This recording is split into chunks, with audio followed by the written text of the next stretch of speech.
All praises to our Creator. Hey, praises to the Head. Hey. Now, today I had the reason this is video is about to come about because I had this dream, and I'm gonna start calling my dreams videos. The Creator showing me videos. Why I'm gonna start doing that is because the dream I had last night was with my mom and somebody that I used to know when I was in high school. And these two women were in my dream. And in the dream, the Creator was showing me they were doing contracts. And I was like, why are you showing me these? And they was trying to get me to sign the contracts. Now, I know that we're not supposed to be doing contracts, right? And I know we're not supposed to be doing contracts. And then suddenly, I started thinking about the word entities.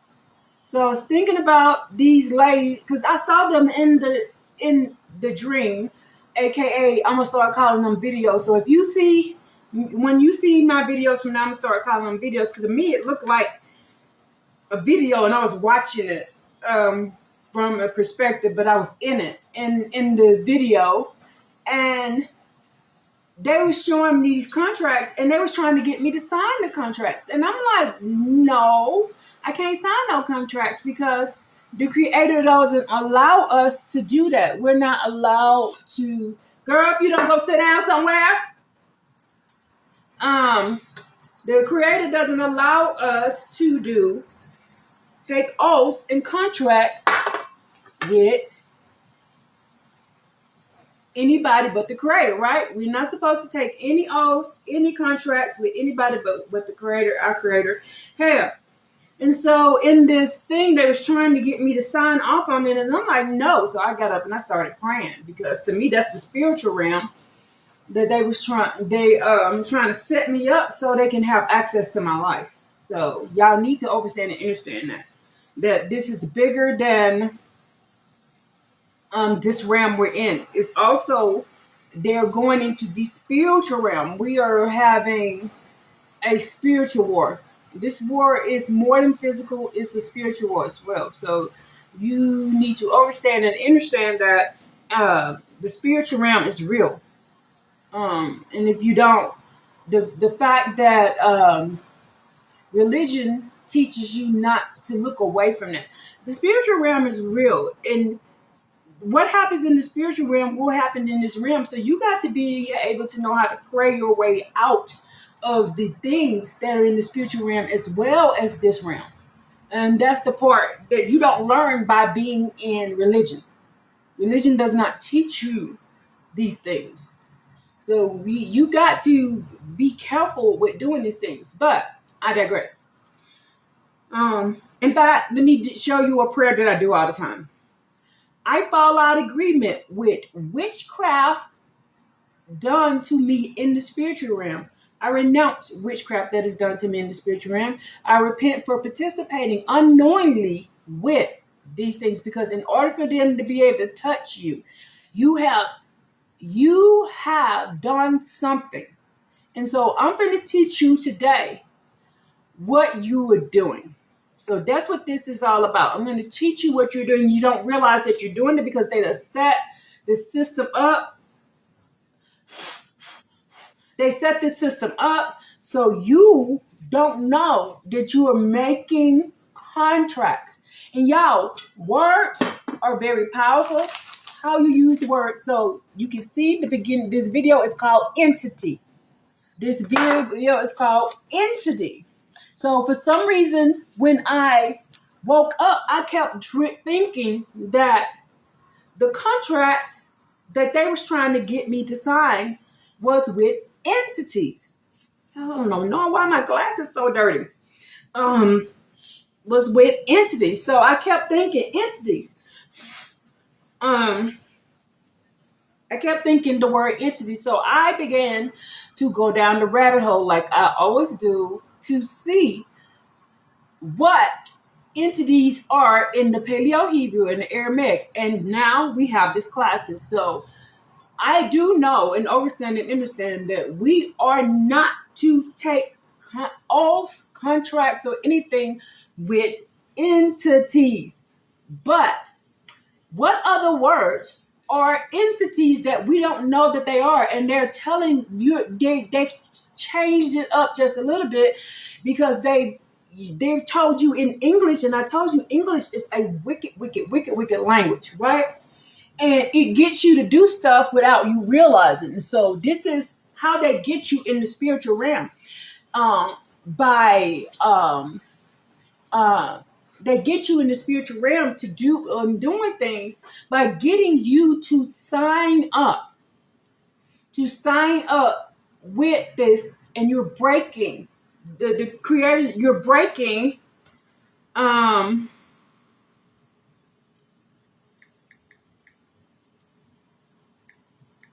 you're breaking a law that the creator said we're not allowed to do, y'all. We're not allowed to do. uh oh, I just had it in my head. Now I gotta remember it. Oh, I remember now. Verse.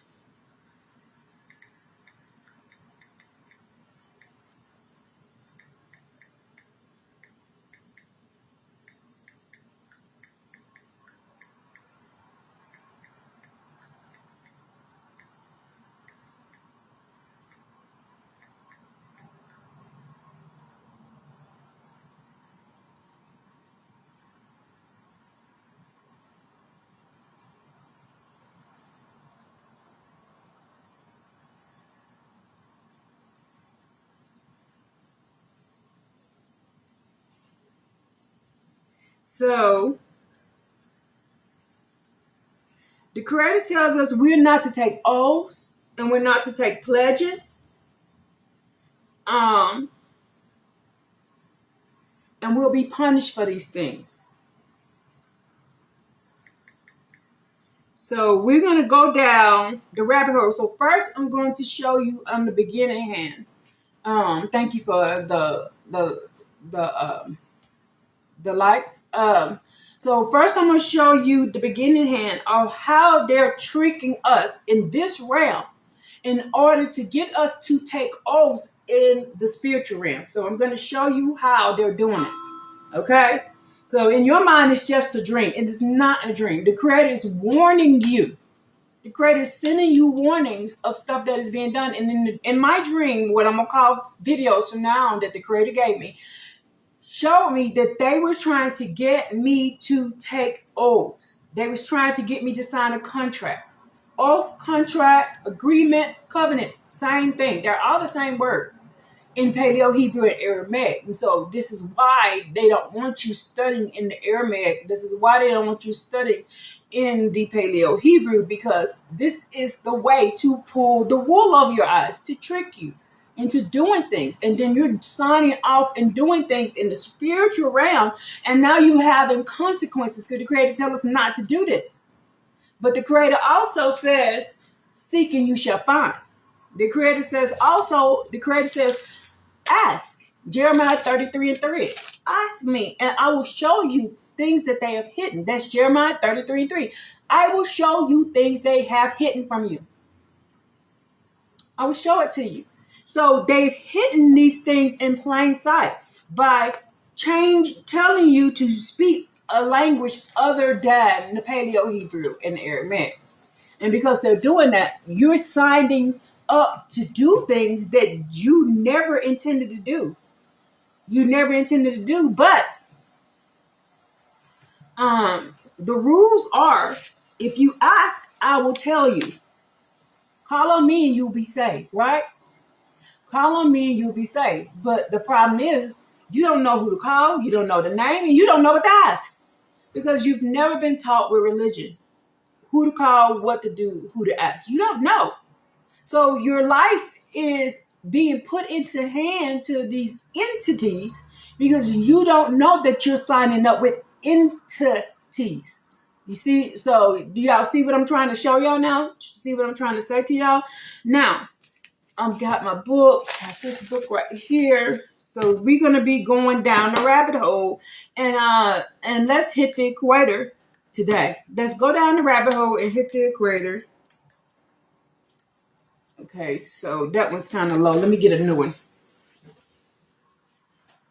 Let's go down the rabbit hole and hit the equator, and let's find out what the Creator is trying to protect you from. So we need to find out what the Creator is trying to protect you from. So you won't know what the Creator is trying to protect you from if you don't seek. If you don't seek. And that's Second Chronicles. Yeah, that's better. Second Chronicles chapter 15 says, seek me with all your heart and with all your soul. And if you do not seek me with all your heart and all your soul, you will be. Okay?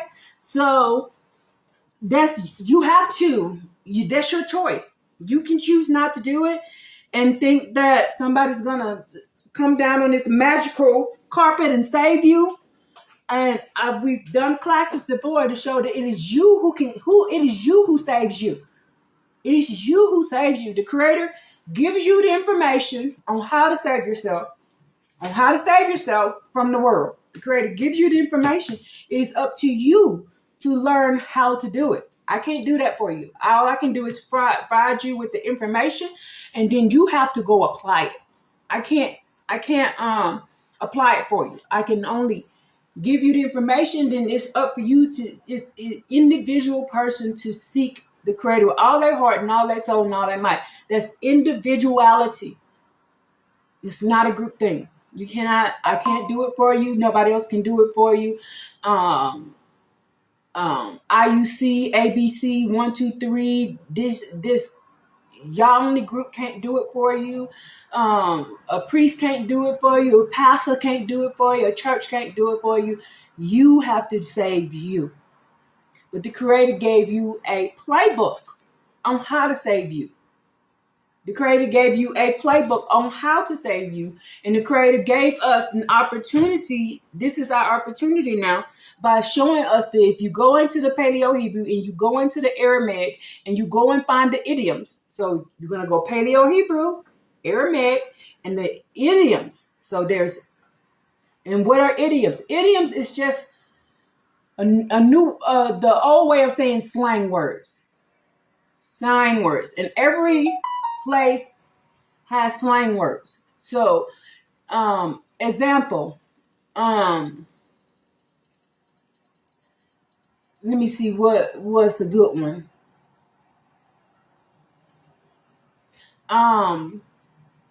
Back in the day, because I'm older, they used to say, ooh, she bad. Ooh, she bad. Is that mean she's bad?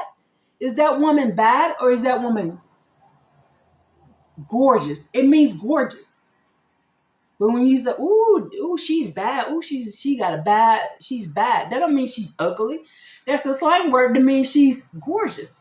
So you need to understand the slang words that they were using at that time to understand and understand what they're talking about in here and what they're talking about in here. And that is the Art Scroll, and this is the JPS. And I also go through and read the Septuagint, and I also read the Sefer, and because in this book they took out a lot of stuff. They took out a lot of information. This only includes. See the difference in the books? See the difference?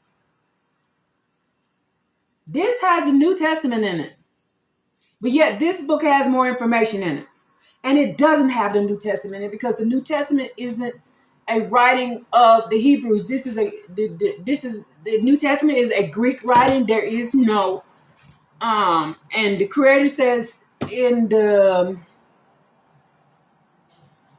Japhet, I'm not Japhet, in Jeremiah, or not Jeremiah, Zephaniah, I believe. Zephaniah or Zechariah, the Creator says, anybody that is doing anything like the Egyptians and like the Greeks, you're going to be put to death.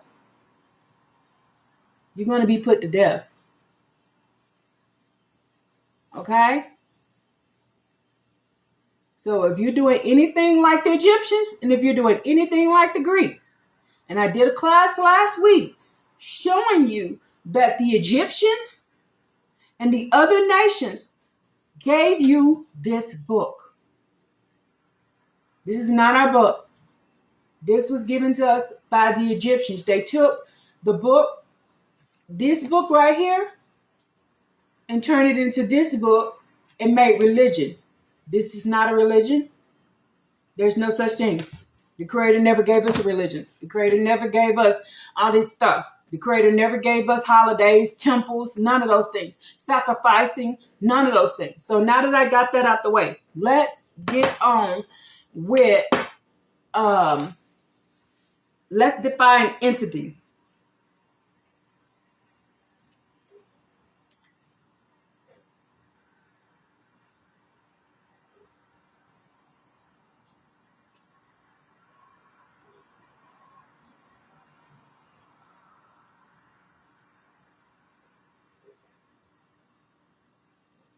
So, what came across my mind today, this morning, as I was praying, because I get up and in the morning I exercise. I do my exercises that I have to do, and I exercise every day. I have to, and as I exercise, I pray. And I asked the Creator, what was the Creator trying to show me in my dreams? What were you trying to warn me about? And so it kept coming across my mind about entities. It kept coming across my mind about entities. So the fact that entities kept coming across my mind. So here's the question that I asked. In the paleo-hebrew, in the aramaic, meaning of the word entities. And I asked it to compare the word entities to Elohims, to lowercase gods, to the word powers, to the word horn, and what words are similar. Examine the word company, corporations, sororities, and also include the Aramaic idioms, and do not include scholar's theories and the New Testament. So I asked it to do that. So, being that I asked it to do that, this is the summary that I received. It says, to understand how entities, the word entities, powers, corporate structure intersect linguistically, and language is everything. This is the power that we have. This is the power that the Creator gave us. Remember, we were made in the image of our Creator. The Creator spoke things into being, right?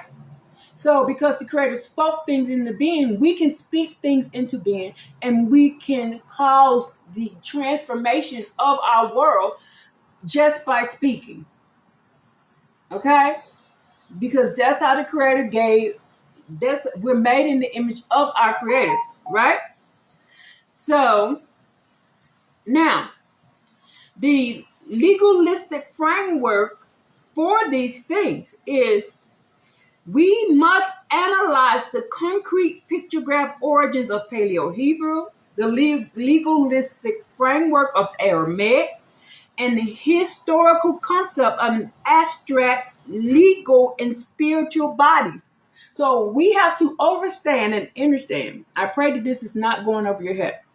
That the abstract legality of spiritual bodies, they have power, but not the power as given to not the power of the Creator. What do they have power to do? And I'm going to go over this again. This is in Jubilees. And y'all get your pens and get your papers and write down everything I'm telling you. Go and read this for yourself. Don't take my word for it. Go read this for yourself. Jubilees, chapter 10.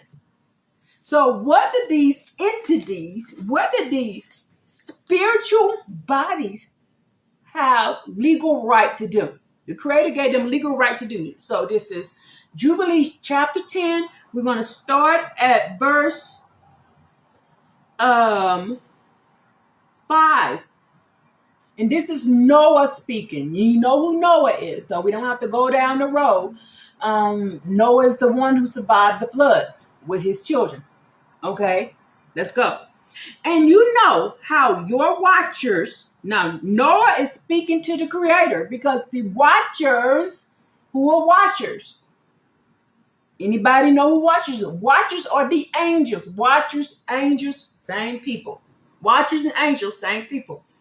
You know how your watchers, the fathers of the spirits in my day. So remember, we just read over here that the legal right of spiritual bodies. So the spiritual bodies have the legal right to do two things. They have the legal right to do. Let me show you what these legal rights are. The spiritual rights, the fathers of the spirits. So the spirits that were left on earth, they said, acted in my day. Ask for these spirits which are living, imprison them and hold them fast in a place of condemnment, and do not let them bring destruction on the sons of your servant. My power, and the word power is the original word that the Creator, because when the Creator says powers, the verse over in the New Testament is, we are in a war against spiritual powers in high places. So the word powers is talking about spirits. It's talking about spirits. And says, for these are malevolent spirits created in order to destroy. So the Creator created these spirits in order to destroy. Be like, well, why would the Creator create spirits to destroy? I want y'all to truly think about that. And do not let them rule over the spirits of the living. For you alone can exercise dominion over it. So the Creator is the only one. The Creator is the only one who has power over these spirits. So when these spirits attack you, you have the right to go to the Creator and says, hey, these spirits are bothering me. And the Creator will make them stop. So, but you have the power right here. And they done taught you not to use this.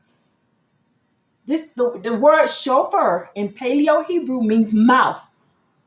So when you see in the book where it says you blow the shofar, it's saying open your mouth.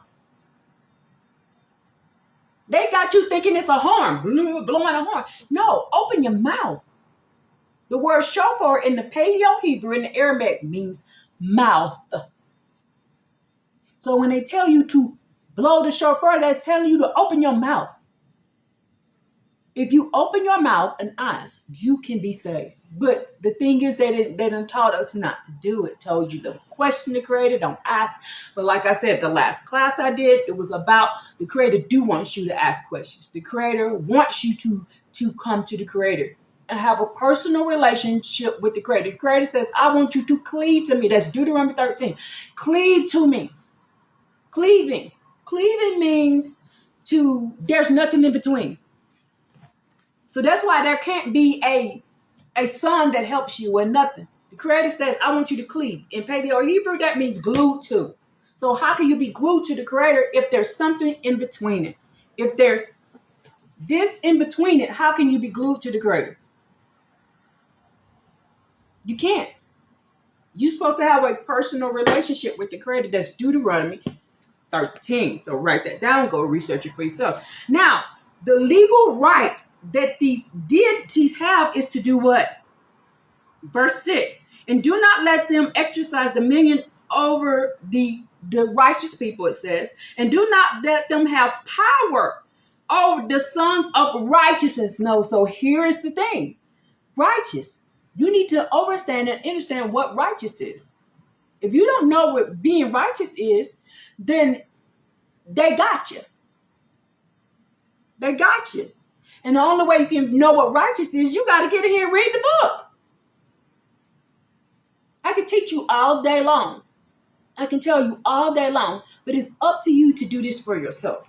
Now, so from now on and forever, and the Creator, our power, gave a commandment for us to bind all of these malevolent spirits, right? But the chief of the spirits, named Mastema, that's Mastema, came and said to the Creator, let some of the spirits remain before me, and let some of the spirits listen to my voice, and let these spirits do all that I say to them. For if some of them are not left to me, I will not be able to execute my power of will over the sons of men. So they have the right to have power over sons of men. On what? Why do they get to have the right over sons of men? There is a clause. It says here, for these are to do what? What is the jobs of these spirits? They are here to corrupt and lead astray before my judgment.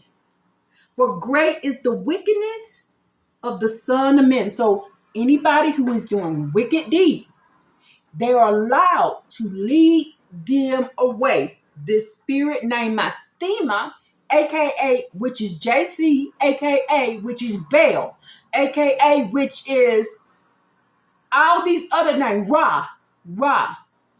We learned my class we do on the Sabbath day. We learned that the name of, we translated what the tree of good and evil was. And we learned that the name of the evil, where is it at? The name of the evil was Ra. And you know who Ra is. Ra is the Egyptian sun god, Ra. And we learned that when you translate the Genesis 2:9 into the paleo-hebrew and the Aramaic and look at the idioms, we learned that the Creator says, do not listen to Ra. Do not listen to Ra. And we know that Ra is also JC, also Lucifer, also Horus, also Mayat, also, and I didn't teach this. It was actually this guy that teaches Egyptian history, and he's saying that all of these deities, so Mastema is all of these different deities, and the Creator tells you in Genesis 2:9, don't listen to Ra. Tells you right here. So, and Ra also names translates to calamity, disaster, and hard times. Those are all the definitions of the word that is there called evil. They put the word evil there. Evil is the deity Ra, and is also the name of calamity, also the name of disaster, and also the name of hard times. And that you can also find this deity in Jeremiah 18:11. Genesis 2:9. So the Creator told you what deities not to listen to, but because they gave you English, you are not knowing what they're saying. So the Creator tells you, don't listen to Ra. The word evil translates to Ra, R-A, Ra. That is a deity. The Creator says, don't listen to deity. All right? To Ra. Don't listen to this deity. Now we found out that in this book, these spirits have the legal right to lead you astray and to corrupt the way you walk. And this is the judgment that the Creator gave us. So we are in the valley of Jehoshaphat, or aka the valley of decisions. The Creator has put us in this. This is what this spiritual realm is all about. Deciding what you want to do. And the Creator gave us 1,000 generations to decide what we want to do. And we learned that in the other class. I show you where that's written at in this book. The Creator gave us 1,000 generations to decide what we want to do.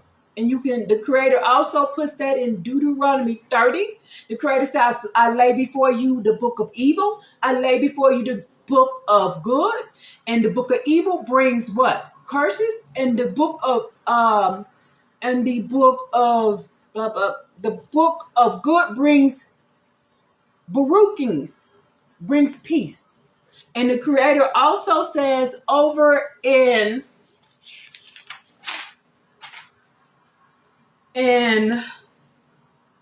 Isaiah 45:7, I am the creator of evil, Ra. I am the creator of peace, Shalom. And the peace translates to Shalom. Shalom translates to peace, to be complete, to be whole, to be safe, and to I'm the creator of a way to what? Make amends. Isn't that powerful? That's a lot of information that you don't know because you don't know the Aramaic and you don't know the Paleo-Hebrew. That's what Isaiah 45:7 actually says. When you translate it into the idioms, translate it into, y'all, this book is getting on my nerves. Hold on.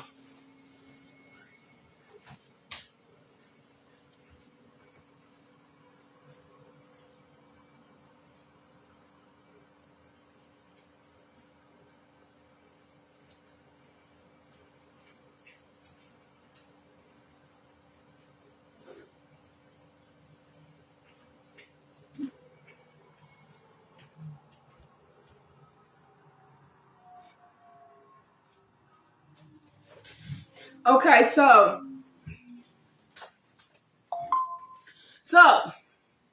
it's translated into the idioms. So when I translated these things, and y'all, we do a class every Sabbath day from 10 a.m. my time to about 3 or 4 o'clock my time, which will be 12 p.m. The people that I work with on the East, I am not coming up with this by myself. Me and several sisters, we're getting together and we are reading and we are studying and we are going over the Paleo-Hebrew, the Aramaic, and all of the idioms. Oh, I see some people have shared my video. Thank you for sharing. I usually never ask to do that. If you want to share it, that's up to you. If you want to like it, that's up to you. I am not here for likes and clicks, and I don't get paid for any of this. The reason why I do this is because of Ezekiel chapter 3 and Ezekiel chapter 33. It says, when you find out the truth, you are to warn the people. You are to warn the people. And so when I find out some truths, I come and warn the people. That is the laws.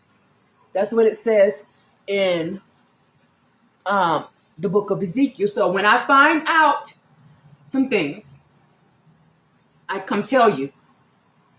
I'm not here to get paid. I'm not here to make money. I'm not here for likes and this stuff. I am here to help you, those who are here to learn. And I'm also here for those who aren't here to learn. For if you hear this coming out my mouth, you will get a righteous judgment. The Creator has put you in my vicinity, and you heard these things. You heard these things. Then what? You will have a righteous judgment. Okay? Your judgment will be set because you've heard these things. Okay? So that's between you and the Creator what you do. I can't do anything other than just tell you, and it's up for you to go do the research. I can't force you to do anything. That is the mercy that the Creator gave us. The Creator gave us a right to choose. I have no right to force you to do anything. All I can do is tell you what I found. That's it. And if anybody is trying to force you to do something, you need to think about, you really truly need to think about what spirit is leading them. Because the Creator talks about all through his book how the Creator is going to get anybody who's doing any oppression. And then the Creator ends in Malachi chapter 3. So the first thing the Creator says is, I am coming to those who do witchcraft, those who steal, and those who oppress. The Creator said, I'm going to find you guilty of that. So y'all need to be careful what you're doing. Don't get in trouble with the Creator because you are trying to force people to do something. You don't have the right to do that. I don't have a right. Nobody has the right to force you to do anything. Okay? Nobody. So let me get on. So now, we've learned that these spirits that are wandering around, the Creator is the one that put them here to do what? Lead astray and corrupt wicked people. Now, the people who are doing righteous, the people who are trying to do right, to trying to seek the Creator with all their heart and all their soul, that's 2 Chronicles 15, those people, boom, these spirits cannot touch. Why? Because whenever I see the wicked spirits about to try to do something to me, what do? I cry out to the Creator and say, hey, look, I see a person who's trying to do witchcraft on me, or a person who's trying to do sorcery on me. This person is lying on me. This person is doing this, doing that. Creator, I don't want nothing to do with that. Help me. And the Creator will stop them. But as long as I am trying to do right, long as I am stepping my foot on the right path. But if I am going off of the path to the left or the right, the Creator going to allow somebody to get me. The spirits will be able to get me. I'm going to say it again. In Isaiah 45:7, the Creator says, I create peace and I create evil. The word peace translates to be complete. That means you got everything you need. To be whole. That means inside of you, you're not stressing. To be safe. That means nothing around you can touch you. And to make amends. So the Creator shows you how to make amends. And I just gave you an example how I make amends. By crying out to the Creator. Then the Creator says, I make evil. For those people who are not trying to do right. For those people who will have a wicked heart. Who have wicked hearts. Who are looking to do wicked things. And the Creator says, I knows what's in a man's heart. I knows what is in a woman's heart. So the Creator knows. So the Creator is going to send these deities over to you. And we learned this in the book of Kings. That the Creator sent that king somebody who told the truth. The Creator didn't want the Creator didn't want to hurt the dude. The Creator sent somebody to tell him the truth. The man didn't want the truth. He didn't want the truth. So the Creator said, well, send him what he wants. The Creator sent him a lying spirit. He rejected the truth. So the Creator sent him a lying spirit. He asked for it. That's what they don't teach you in religion. The reason why the problems you have is you. You're asking for it. It is you. Look in the mirror and find out it is you. And it's a lie that they're teaching you that you were born a sinner and blah, blah, blah. You were not born a sinner. You were given the right to decide. Don't ever lie on the Creator and say the Creator made you born that way. No, Creator never did that. That's a lie. Why would the Creator make you a sinner and then punish you for being a sinner if you were born a sinner? That's blaspheming the Creator name. The Creator would never make you a sinner. You have chose your way to be a sinner. You have.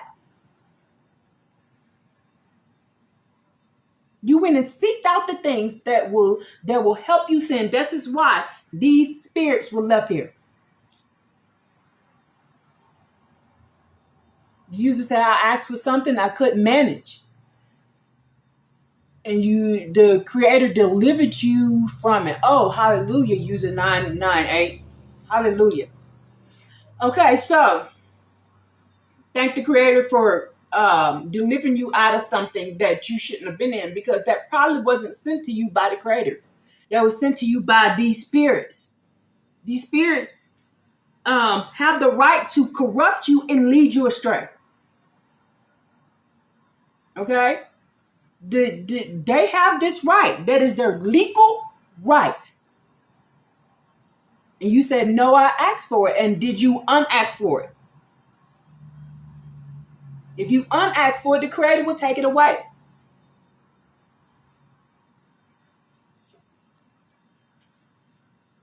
The creator will take it away. But you have to use this, your chauffeur.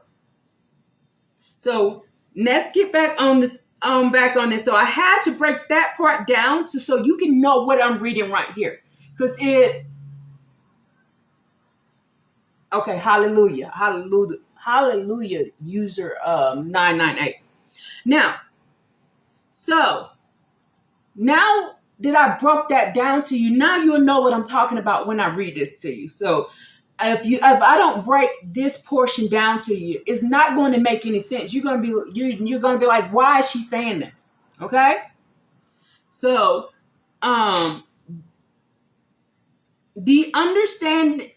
so to understand the legal right that these entities have, right? So these entities have legal right when you're wicked. They don't have legal right when you're trying to be righteous. Okay? They don't have legal right. So there's the clause to it. These deities are here to lead astray, and these deities are here to corrupt, but only when you are trying to do wickedness. If you're trying to do right, they cannot touch you. That's law. That's the law. Now, I'm going to read this again. In ancient Semitic thought, the abstract idea like GODs or corporations. Do you hear the word I'm using? Corporations. Now, what uses the word corporations?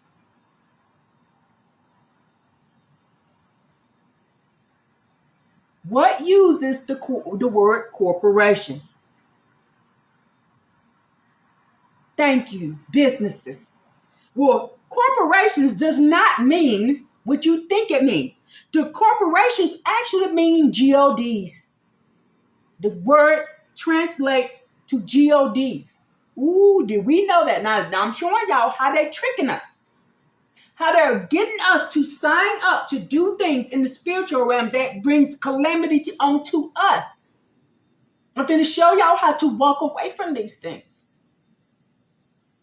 Now, if you don't want to do it, that's between you and the creator. But all I am here to do is to show you. So, these corporations or GODs, everything was grounded in physical function and strength and collective identity. These things have the legal framework through paleo-hebrew and aramaic. They have the abstract, legal, and spiritual right to lead you astray. That's why you have to know the words that are coming out your mouth. You got to know what you're doing. They have schooled you into wickedness. To school is a bad word. To educate is a bad word. To entertain. These are all deities. Did y'all know that? The word school, the word entertain, and the word to educate. These are actual names of deities. The word corporation. Let's go. Okay, so let's read it. First, the paleo-Hebrew and Aramaic meaning of the core of entities. So let's find out what entities mean. In paleo-Hebrew, each letter was a concrete picture representing a physical object. Words were built by combining these functional concepts. Elohims and Els are entities. It's right here. Y'all can go back and screenshot it. Screenshot it.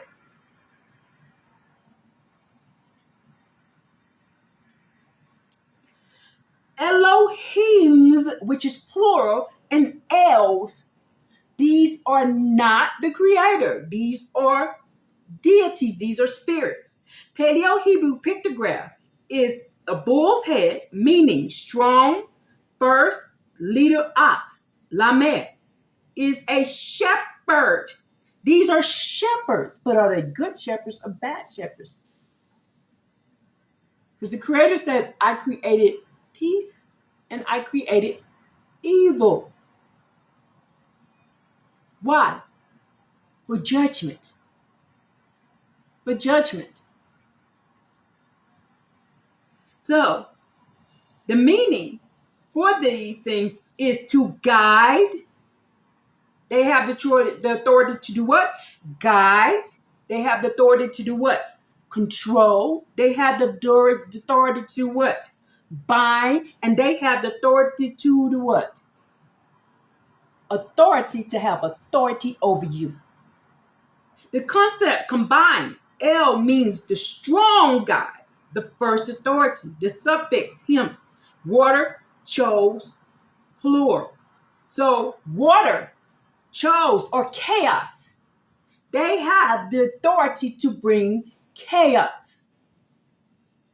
Create functional plurality in Semitic thought. Elohim does not mean creator. In modern religious sense, like the modern religious sense teaches, it literally means the ultimate powers, P-O-W-E-R-S, that's multiple powers or supreme authorities. It is plural noun, meaning of majesty, used for anyone exercising absolute governing jurisdiction. So when you see the word Elohim, that is a plural of entities. When you see the word El, that is one entity. When you see Elohim, that's multiple entities. Now, in Aramaic, when the ancient Aramaic translate Elohim, in context regarding rulers, they translate into Ra. What I tell you about this? Ra, Baron, which literally means great masters, great chiefs, and great princes. Prince, P-R-I-N-C-E-S, princesses, that's multiple. So the word Elohim translates to great masters, chiefs, and princes. And what word translates to master? We learned this last week, people. Baal.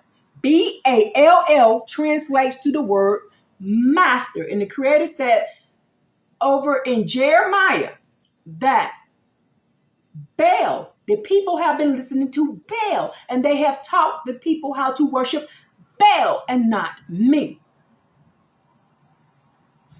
That's Jeremiah 9. They have taught the people to worship Baal and not me. The word Baal translates to masters. And the Creator says, I gave the right to these spirits to do what? Corrupt and lead astray. Why? I only give this to what?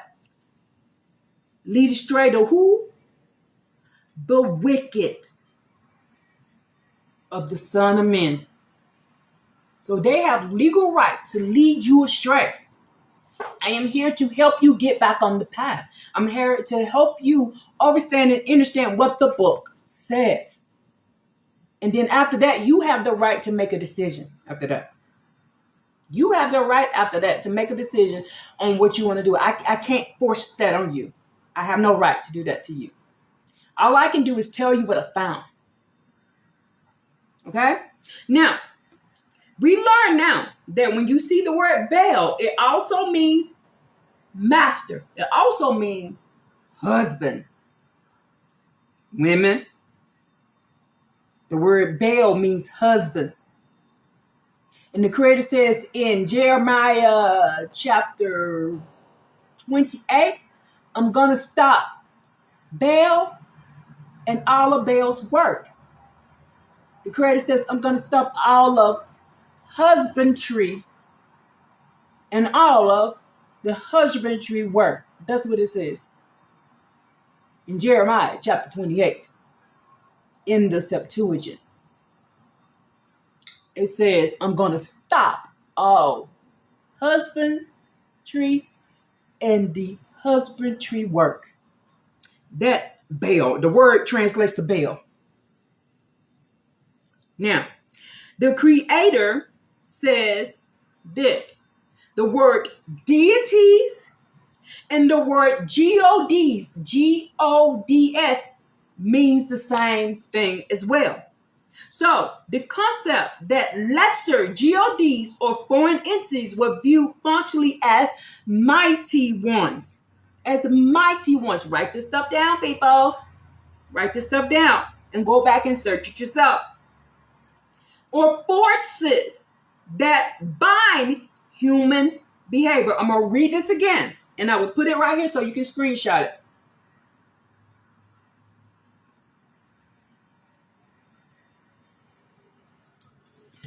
In the paleo, and I'm giving you the paleo-hebrew, Aramaic, and the idioms of paleo-hebrew and Aramaic definitions. I am not teaching English.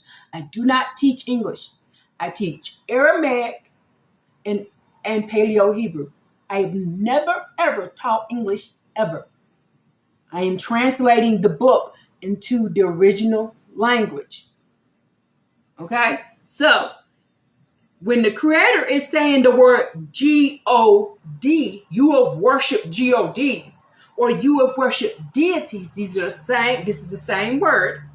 And it means G-O-Ds, or foreign entities, were viewed as functional mighty ones, or forces that bind human behavior. In the Aramaic, false gods are often called El-Inins, or idols. So the word idols, this word for the word idols, the Creator says, you have brought your idols. These are deities, and the word spells E-L-I-L-I-N in the Aramaic. The word idols translates in Aramaic to E-L-I-L-I-N. I almost said, skip the second second L. And stemming from the root of null or powerless, contrasting the true Creator who holds real binding authority. Now, the word power. So when the Creator says the word powers in the book, P-O-W-E-R-S, that word is govert or cha'el, which is G-E-V-U-R-O-T and C-H-A-I-L. The concept power is never an abstract energy. In paleo-Hebrew, the cha'el is an army of wealth or substance. It combines a wall protection. So when Joshua is marching around and they're going to take down the wall, they're not talking about a wall. The word there is an army, a wealth, a protection, a weapon. They put around the city these deities to protect them. And the Creator had Joshua walk around the city, and they're crying out with their voice to take these deities down. That's what they were doing. They was doing a spiritual war right there. Y'all thinking it's an actual war. It's a spiritual war. That's what that was.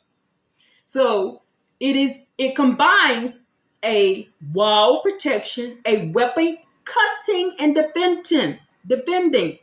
Power is a physical capacity to enforce the law, control land, and protect your assets. I'm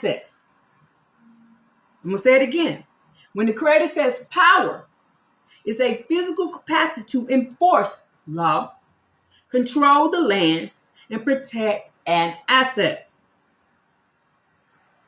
Let me show you that so you can screenshot it. Now, horns. So when the Creator says the word horns, because I think that's in Zechariah or Zephaniah, the Creator says that Judah used horns. You're thinking horn, like blow a horn. No. Horn is a deity. Paleo-Hebrew, the word quof, Q-O-F, is the back of the head or the horizon circle, the resh. It is the head of a man, a chief. Now, we just learned up here that the chief also means what in Aramaic? Elohims. So when the Creator is saying horn, the word translates also to chief. So it says here, the horn also translates to the man's chief, the man's top, and it also translates to Nun, N-U-N. So Joshua, son of Nun, son of a chief, son of a power, son of a horn, son of a top, son of a seed, son of a fish. It says son of life. I'm showing you what it says in Paleo-Hebrew and Aramaic. It do not teach English around here. So Joshua, son of a Nun, means son of the seed, son of the fish, son of the life, son of the continuation, son of a chief, son of a horn, son of the top. The concept of a horn in the Quran, in the word Qarana, is a physical crown of an animal used to fight, establish dominance, to protect the herd. Spiritually and politically, a horn represents a power, a kingdom, a ruler, an offensive governing force. Well, Joshua was the son of a power, a kingdom, a ruler, and offensive governing force. Reads totally different now that you know what these words mean in Aramaic and Paleo-Hebrew. Now I asked it to compare spiritual entities to the word corporate bodies, because I'm here to help you. Peace and Baruchins to you. I'm doing well. Let's stay on subject. Now, peace and Baruchins. And I'm going to block you. I'm going to block you because I ain't got time for that. If you on here talking about JC, we do not do JC around here. Stop it. Stop it. You do it one more time, I'm blocking you. One more time, I'm blocking you. I just told you who JC is. JC is Masthema. JC is also Ra. So don't do that. That's disrespect. If you want to talk about JC, go to your own channel and do it. I teach you the Tanakh. I teach Tanakh. I don't teach religion. That's total disrespect, and don't do it no more. You don't have to be here. I didn't ask you to come.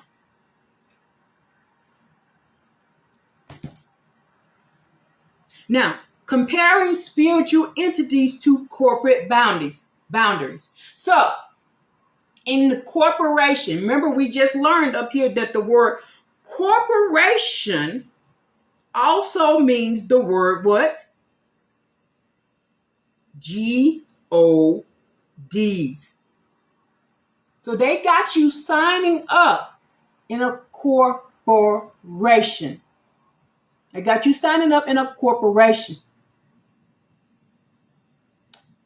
So when the job has you signing up in a corporation, you are signing up with deities.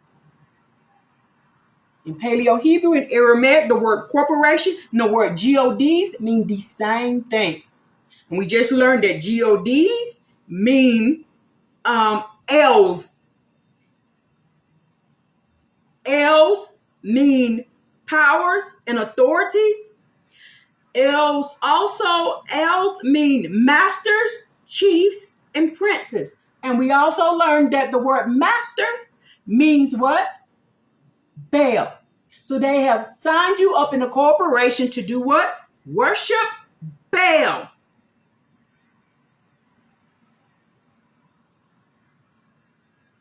Have you ever heard of the entities of America?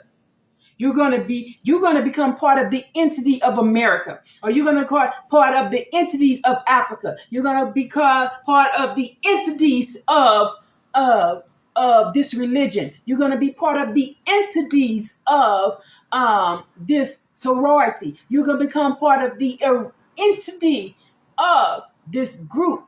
You're gonna be part of the entity of the Masons. You're gonna be part of the entities of the government. They're not telling you that the word entity means fallen deities. That's what it means. And you have the right to reject it. You like, well, how do we do that? We need a job. I taught y'all this over and over again. Unfortunately, we have to participate but stay separate, right? So when you have to go into a job, a job, or you have to do these things, as soon as you have to do these things, you fall out of agreement with them using your name in any way. Say, I fall out of agreement with the corporation using my signature and using my name. I renounce it. Every time you get a check from them, you renounce it.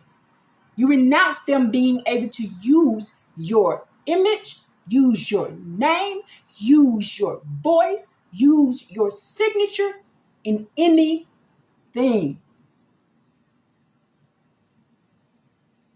Shalom, beloved sister. This is Yah is my judge. Oh, hey, peace and baruchas to you. Peace and baruchas to you.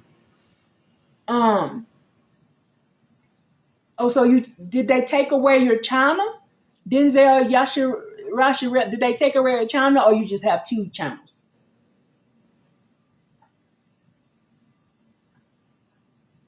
I'll give you a second answer before I keep going.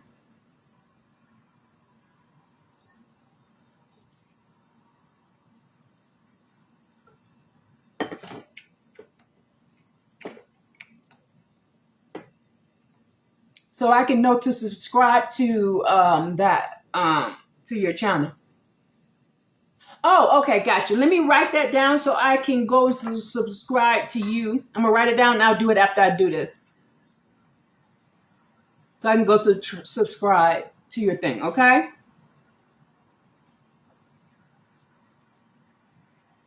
I'm writing it down as we speak. And then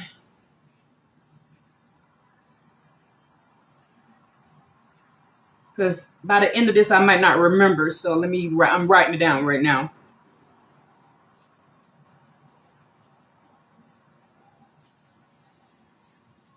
And peace and baruchings. I'm glad you're on TikTok now. Because just in case they shut some things down, we can get that information shared with our people, that the people that are seeking to create all that heart and all that stuff. Now I'm here to show you how they are tricking you into signing your rights away. So this is what I'm here to do, and this is what the creator asked me to do today, to show y'all, so y'all can have a way out.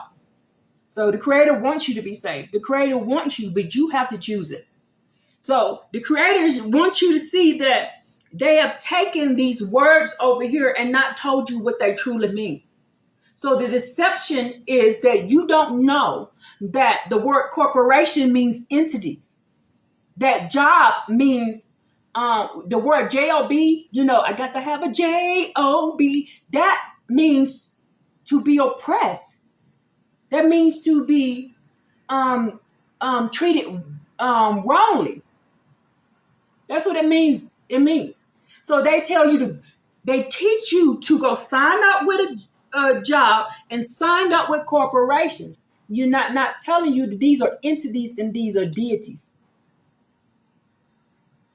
And again, I'm going to say it. You've heard them say the entity of America, the entity of this job, the entities of this. They're not telling you in paleo-hebrew and aramaic. You're going to have to look this stuff up here yourself, that this actually means deities. And deities are GODs. Okay? They're GODs. And we don't worship GODs. We worship the creator, the first, the last, and the beginning and the end. And they're tricking you. And then over in the book of Jubilees, I'm going to say it again, Jubilees chapter 10, it says that these entities, these spirits, have legal right to corrupt you and lead you astray if you have a wicked heart. The righteous, they cannot do this to, but they can do this to the wicked. There is the legal standpoint of that. And now we're learning different things today. Get your pens, write this stuff down, and go research this stuff. Don't get yourself caught up in a trap, and you don't know that's what's happening to you. So it's called set traps. David talks about the set traps. They're called set traps. David talks about the set traps, y'all. Now, the horn, we just learned that the horn means chief and top. We learned that noon also means the same thing. And remember, I teach paleo-hebrew and I teach Aramaic. I do not teach English at all whatsoever. You done already got your English teaching, and where did it get you? So what's the point of me teaching you English if it didn't get you nowhere? Okay, so now that we learned that a horn is a physical crown of an animal who uses the ability to fight, to establish dominance, and protect the herd.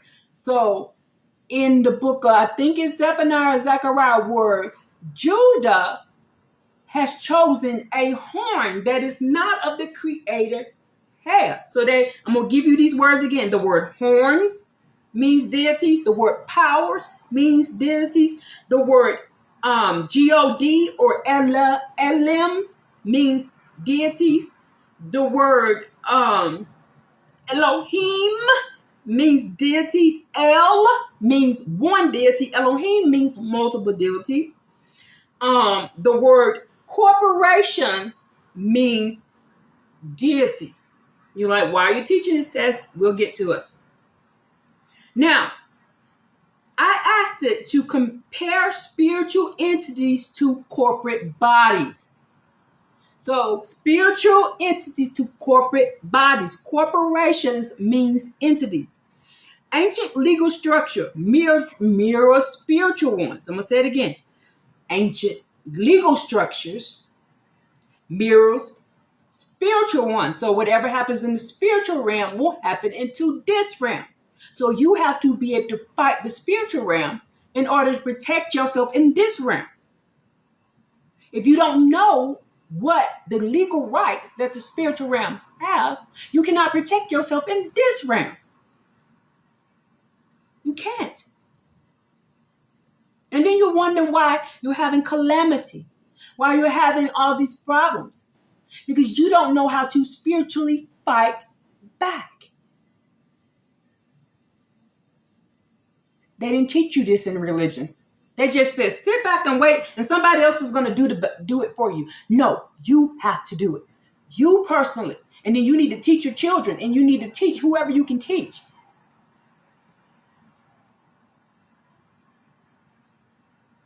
Okay? Now, if you don't want to learn, if you want to keep on with your keeping on, if you want to keep on with your keeping on, keep on. Keep on. If that's what works for you, have at it. But as for me in this house right here, this house right here, no, I will not allow the spiritual realm to beat me down anymore. I cry out now to the Creator and use my shofar. And we learned in the beginning of this video and many other teachers that the word shofar translate into the paleo-hebrew and the aramaic means mouth. It means mouth. So the Creator gave you the ability to use your shofar, your mouth, to cry out for help. And Noah told us in the book of Jubilees that the only one who has authority over the spirits of the earth is the Creator. Hell, the Creator gave us the ability to cry out to the Creator, and the Creator will put a stop to them. And they have not taught you this. Now let's keep going. An ancient entity concept. So ancient entity concept. Let me show you this, and so you can screenshot it.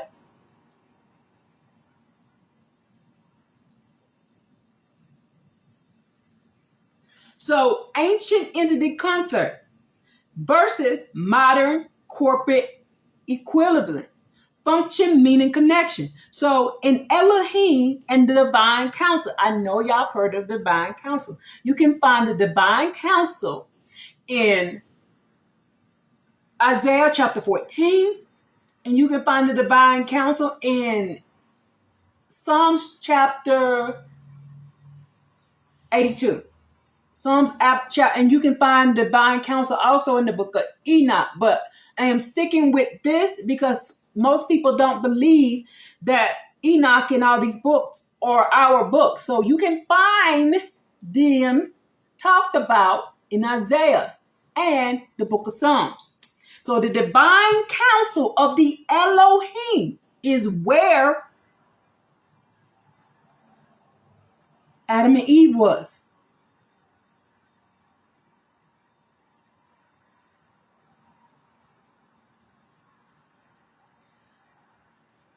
Modern day, the divine council is now called the board of directors.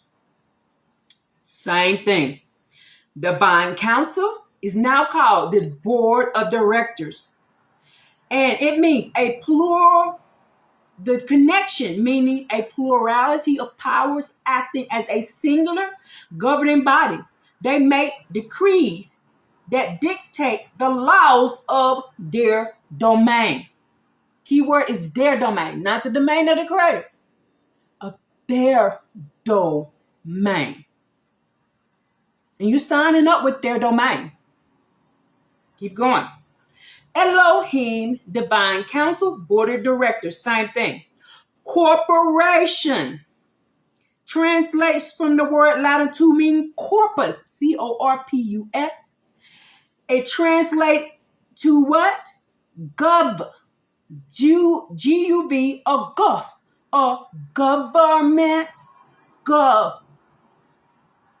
It is literally the body in the Aramaic. A guffa is a physical body or a legal entity. A corporation is a fictional body given the legal rights of an individual entity under the law. So you are under the law of the what? Entity and not the Creator. Keep reading. Company. Company.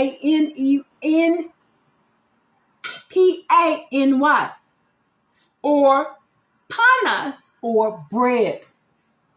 Now, when you see them talking about bread, I am the bread of life, I am the bread, I am the company.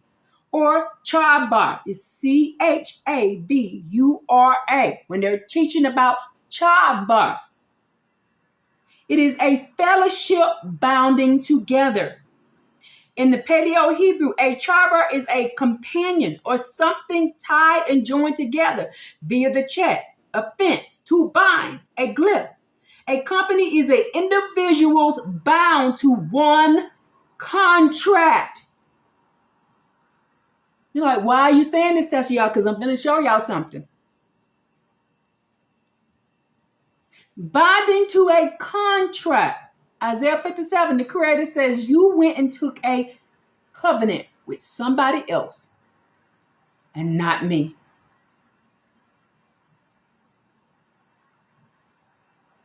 And not me. Real good. But you said that's a contract. I'm going to show you something. Sororities and fraternities means ahachaba, A-C-H-B-A.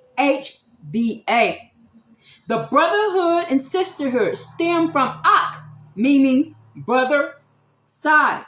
It means a close chamber of entities operating under a unique covenant or oath, separate from outsiders. So when you are in a sorority or fraternity, you are in a ataba. I'm giving you the paleo-hebrew word of what this means and the Aramaic word of what this is.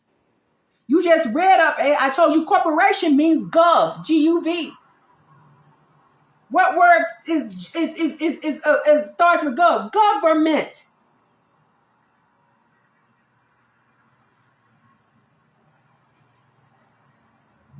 Sorority, you are taking a brotherhood or sisterhood stemming from an art. A brother, a side. It means a closed chamber of entities. You are in a fraternity. You are in a group of entities. And then you wonder why we're trying to tell you that these things is witchcraft.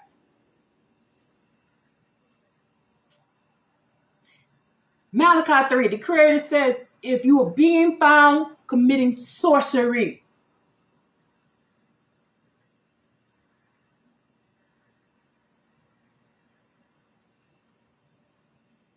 horn, subsidiaries or executives, the aggressive outward projection of the main corporate body that executes its will, not the will of the Creator, its will. They conquer market shares and project legal power. And it is not the power of the Creator. It says their will, not the will of the Creator. And we just read over here that these entities have the right to corrupt and lead astray. That is Jubilees chapter 10.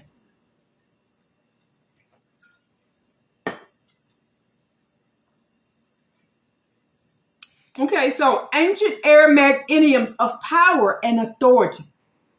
In Aramaic idioms, remember, in this book, it consists of paleo-Hebrew, Aramaic, and idioms. In order for you to understand what the book say, you got to know what the paleo-Hebrew means, you got to know what the Aramaic means, and you got to know what the idiom means. Idioms is just slang words, people. It's just slang words.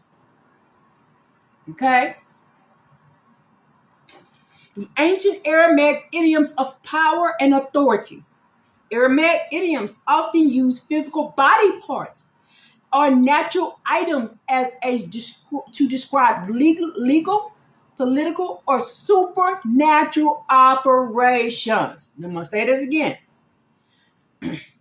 They use body parts or items to describe legal, political, and supernatural operations. To exalt the horn. I just told you about horn. It means to increase somebody's political power, wealth, statutes, and legal authority. Answering and saying.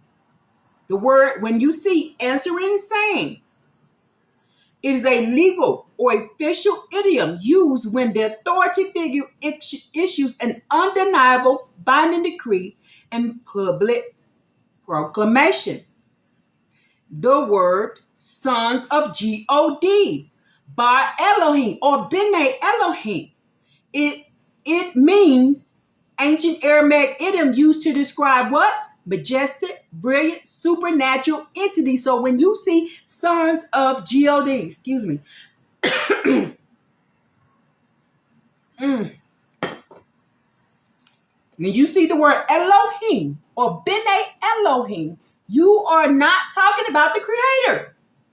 It is not talking about the Creator. Genesis 1.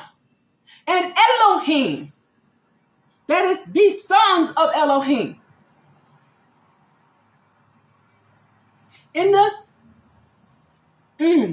Sefer, Deuteronomy 32. And the B'nai Elohim, the sons of God.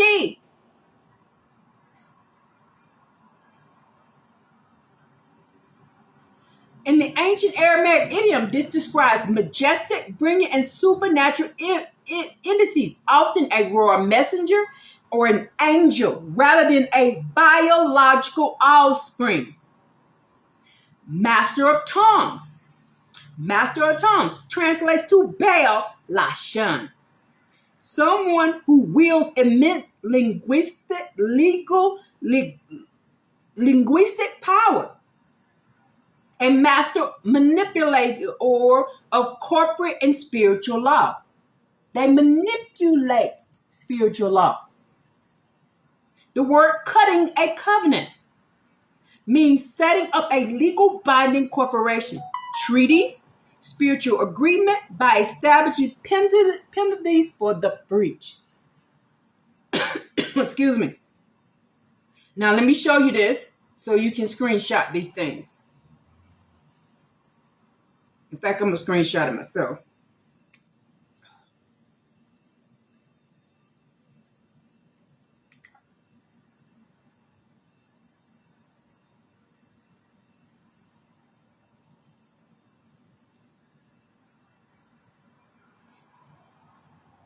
Come on, thing.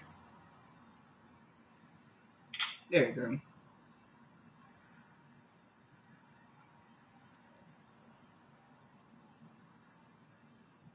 All right. So, let me let you do that so you can screenshot it.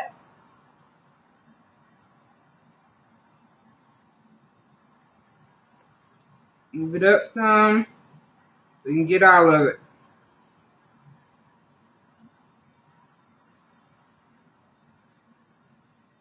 Screenshot it, flip it over, and read it. Then it says, now we went through all of these things. So when you read, because I did two different things on two different things, because I didn't want to lose this information. So now if you see the word cutting a covenant, you're not doing it with the Creator. When you see master of tongues, you know that is Baal. When you see sons of gods, you know that is an angel, a supernatural entity, a messenger, or a majestic entity. Answering and saying that is a legal, official, binding clause that you did it. That's why they get you in the church and they read these things and then they say, you have to repeat it. When you are answering, you are taking a legal thing onto yourself, people. And you don't even realize that you're doing because you are taking a legal, whatever it is, clause under that entity. And that entity has the right to beat up on you. And you done answered it. You done said, yes, I will do it. You can find that in the book of Deuteronomy. When Moses is telling them, this is the things. And then everybody had to say, so be it. So be it. It says the same thing here in Jubilees chapter 9. Jubilees chapter 9. Noah gets all the children together. Everybody. Ham, Shem, Japheth, and all their children and their grandchildren all together. Excuse me. And they tell them, it says here, I'm finna read it, verse 14, Jubilees chapter 10. And thus the sons of Noah divided to their sons in the presence of their father Noah, and he bound them by an oath, invoking a curse on everyone that sought to seize the portion which land that had not fallen to him in this lot at that time when they got off that boat. And they all said, so be it, for themselves and their sons forever throughout all generations unto the day of judgment, on which the Creator will judge the people by the sword and by fire. For our unclean wickedness, if you have unclean wickedness, if you have errors, if you fill the earth with transgression, uncleanness, fornications, and sin. They took an oath that if they did any of this stuff, and if they took somebody else's land, they would be cursed. They would be cursed. And Canaan went right along and did exactly what he had just said he wasn't going to do. Canaan turned right around and did it.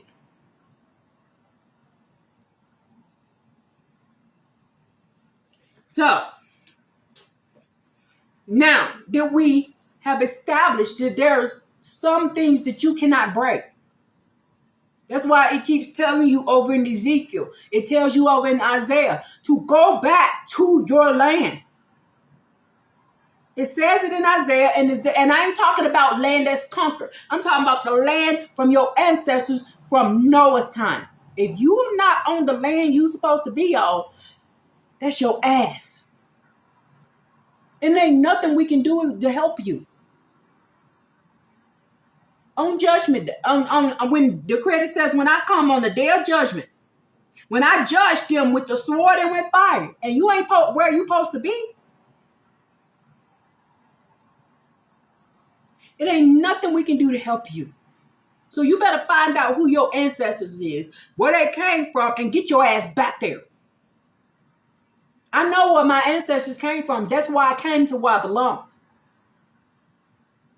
I moved to where I belong.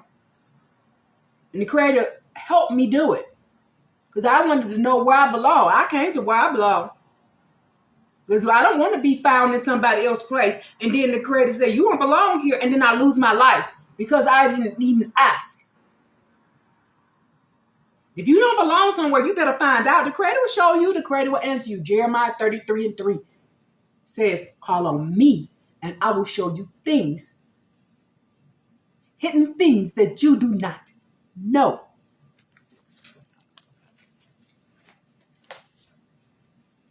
Please, if y'all don't do nothing else, ask the Creator. If you don't do nothing else,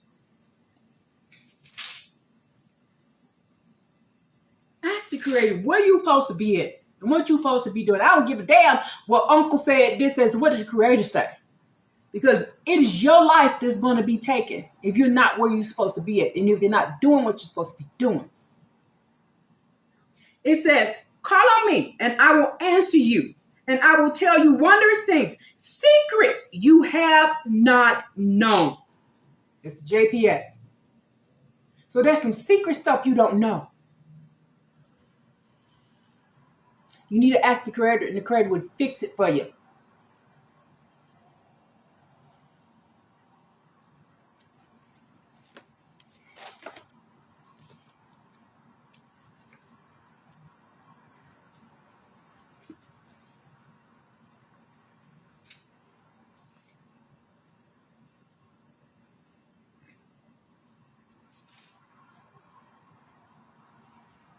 Call on me and I will answer you and I will tell you great and mighty things that you do not know.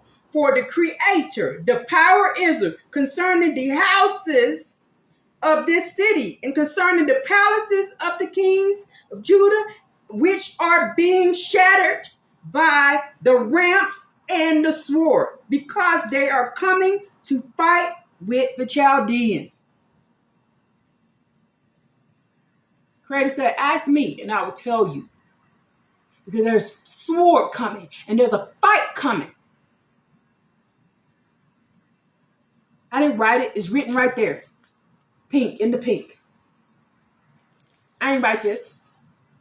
You want to know the truth? Ask the Creator. And you need to know the Creator real name. The Creator got a name. Creator don't have a title. Creator has a name. You can find the Creator name in the book of Isaiah, in the book of Deuteronomy. No, in the book of Exodus. And if you don't want to go find out the Creator name, that's between you and the Creator. I done told you. Now, I done gave you this information. Now let's move on to why I'm saying this. Why I'm telling y'all this. Because the Creator has laws, statutes, commandments. The Creator has laws, statutes, and commandments. The Creator has rules, and you need to know what they are. If you don't know what they are, you don't know how to move. You don't know what path to be on. You don't know how to speak. You don't know how to cry out. You don't know how to ask for help. If you don't know, then you don't know how to ask for help. I am here to show you how to ask for help so you can come up out of the ways of this world and be filled with the Creator's walk and the Creator's talk and the Creator's path. I pray this every day. Empty me out of the ways of this world and fill me with your ruach, Creator. Fill me with your walk, Creator hair. Fill me with your talk, Creator hair. Fill me with your rules. Fill me with your laws. Not the laws of the land and not the laws of the world. Because those laws are from entities. And I just showed you that they have the authority to lead you astray, y'all. And they have the authority. Let me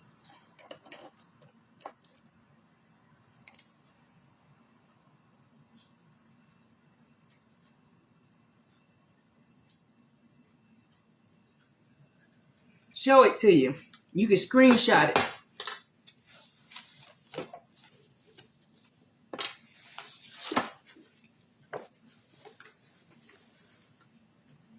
They have the authority to lead you astray. You need to know how to fight this. You have never learned in nobody's church how to fight this. Nobody ain't told you. They got you sitting on the corner waiting on somebody to roll by and pick you up when you got the power. You have it. You were given the power. The Creator gave it to you. If you were born on this earth, you was given the power. They done taught you to look outside of yourself and look for these people, look for this, look for the pawpaw, look for the government, look for this, and not look at yourself. But does that make me a God? No, but that makes you a child of the Creator. Well, those people who are teaching we are GODs, no, we're not.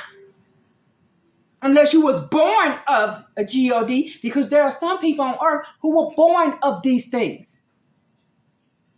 And that makes them not human beings. And some people were born of these things. That's why the Creator told us to stay away from certain nations. Because they have mixed themselves with what? The Gentiles. And you're like, wait a minute, they lied to you about who Gentiles are. You are not a Gentile. A Gentile in the original language is a fallen angel's child. The Creator told us to stay away from the Gentiles. But they told you Gentiles was just other nations who ain't of the Jews. That's what they taught you, which is a lie. It's a lie and the truth ain't in it. Gentile is the children of the fallen angel. They're still here. What does this say? It's going to be like it was in the times of Noah. When they are walking among us. It's happening. It is already happening. It started back It started back 400 years ago. And you're looking at the entities in front of you, but you think they are all human. There's a difference between mankind and there's a difference between human beings. There's a difference. Mankind is the children of the fallen angels. The Creator says in this book that all of mankind will be wiped off earth. And only people who are left will be humans. But the Creator allowed that to happen. Why? Because the Creator allowed them to come here and corrupt. Why? Because you wanted to be corrupted. Again, I'm going to give you the example in Kings. When that king, in the book of Kings, that king was sent the truth. The Creator told that prophet to go tell him to stay his ass at home and he'll live. And the dude was like, I don't want to listen to him. He always telling me bad stuff. So the Creator's like, fine then. Since you don't want the truth, I'll send you a lion spirit. And the lion spirit told him to go on out there and you're going to win the war. And he went out there and lost his life. Because when he sent them the truth, he didn't want to hear it. Who made the choice? He made the choice. The Creator says, I send these spirits to corrupt and lead you astray. Because you have what? A wicked heart. He rejected the truth, so he got what he asked for. And everybody keep leaving that part of that teaching out. They be like, look, the Creator sent the lion spirit, but the dude wanted the lion spirit.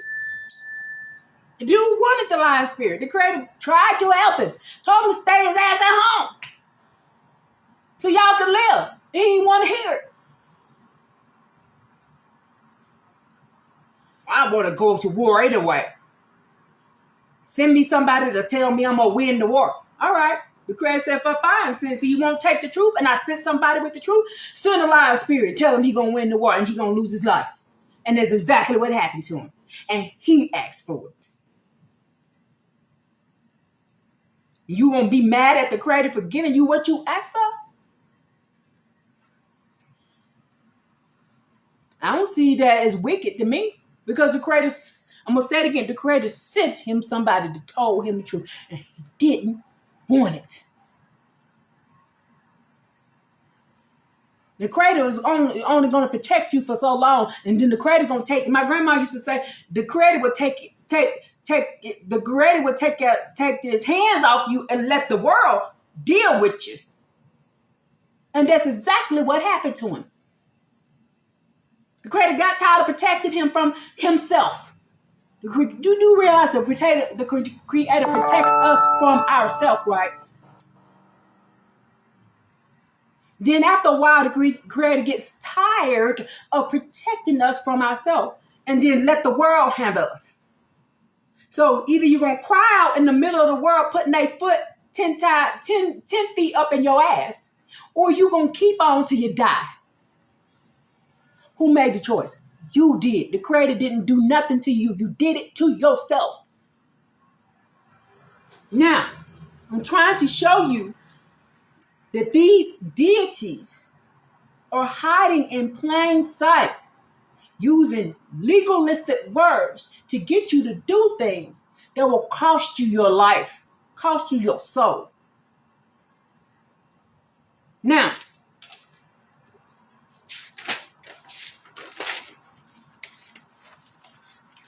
the Creator says we are never to take a covenant with nobody else. Ever, zero, never. That is Genesis 15, 18, Jeremiah 34, 18, Nehemiah. Okay, so then we're never to take agreements with anybody else or contracts. That's Jeremiah 32 and 10, Nehemiah 9:39, and some versions is Nehemiah 10 and 1. The Creator tells us to never take vows with anybody else. That is Numbers 30 and 2 First Samuel 1 and 11. The Creator tells us never to take oaths with anybody else. Leviticus 19. And what did I write there? Can't tell what I wrote. It's on here. It also in 2 Chronicles 13:5, Ruth 4 and 4. It is in Exodus 28:41. It's also in Sirach chapter 44 and 20.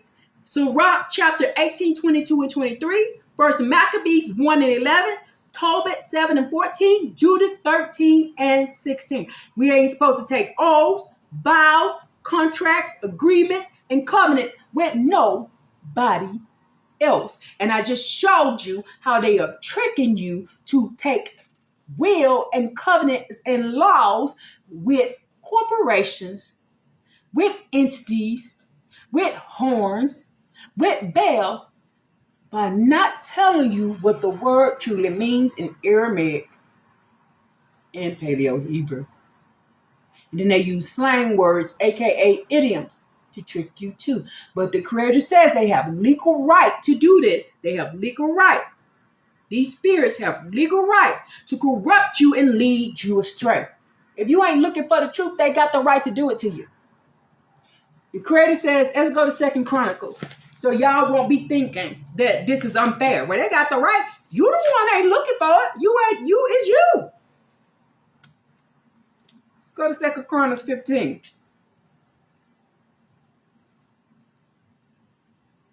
What is it? Proverbs, if you seek me, I shall be found. 2 Chronicles verse 12.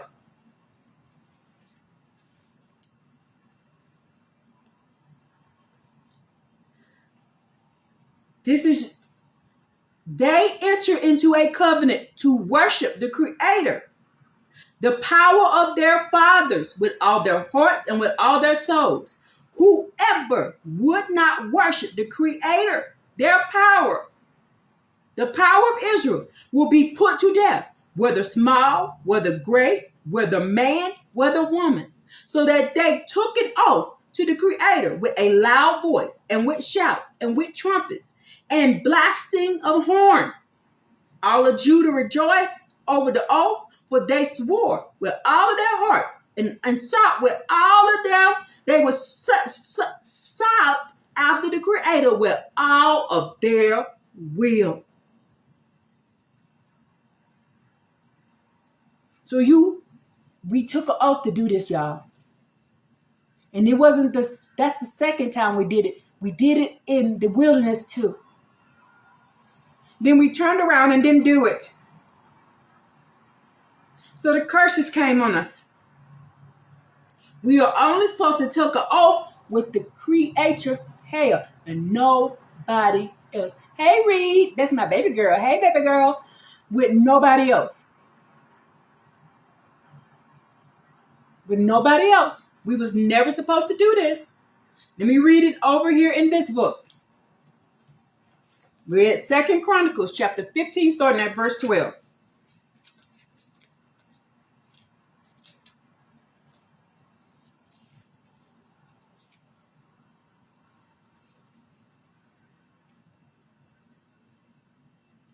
They enter into a covenant to seek out the Creator, the power of their forefathers, with all of their hearts and with all of their souls. And anyone who would not seek the Creator, the power of Israel, would be put to death. Whether you are small, whether you're great, whether you're a man or woman. Not man with woman, man or woman. So the woman has the right to seek out the Creator without her husband, or without a man, without anything. That's a bullshit lie they done told y'all. You gotta wait for a man, then you can seek the Creator. No, it don't say that. It says or. Just like you can be a Nazarite. It says a woman or a man can be a Nazarite. I took the Nazarite vow. What do Nazarite can't do? You can't drink. You can't eat nasty food. You got to stay away from wicked people. You can't touch dead bodies. And you can't cut your hair. So I don't do that no more. And I took an everlasting vow as a Nazarite.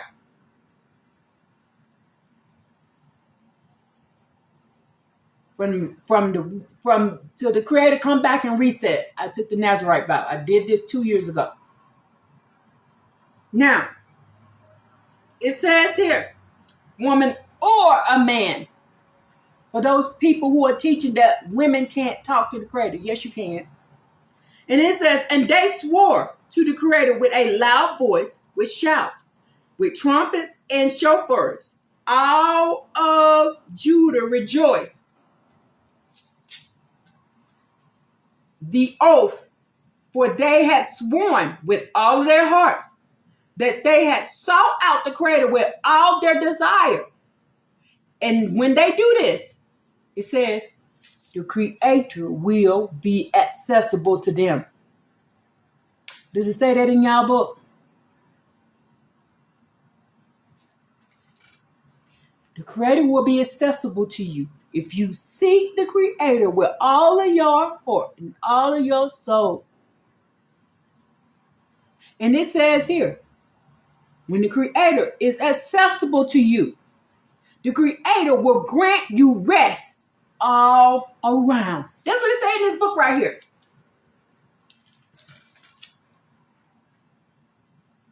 But y'all ain't seeking the Creator with all your heart and all your soul. Y'all doing religion. Y'all doing all these sororities. Y'all doing all this stuff these things and these deities are teaching y'all to do. And they tricking y'all, thinking y'all got power. And y'all ain't got shit. It says here that corporations, the Elohim,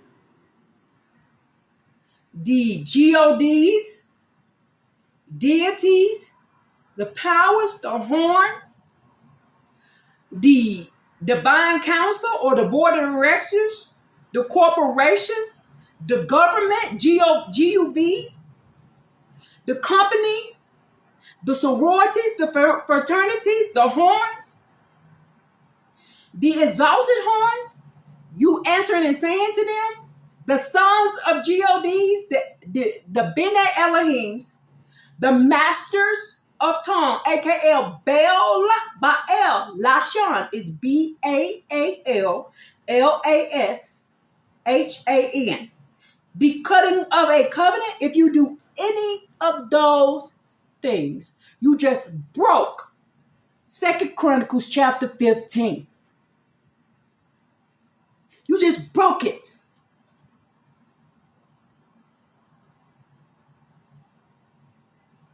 If you do any of these things I just named off to you, you just broke 2 Chronicles chapter 15, and the penalty, the curse for doing this is death.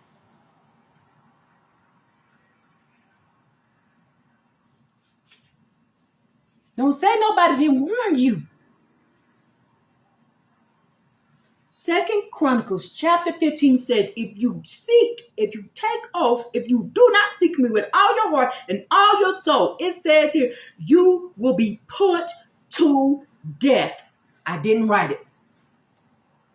And it says, whether you're a woman or a man, it says, would be put to death. Verse 13.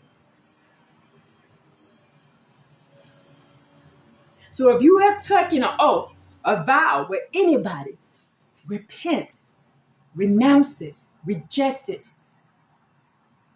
Please, if you want your life to be saved.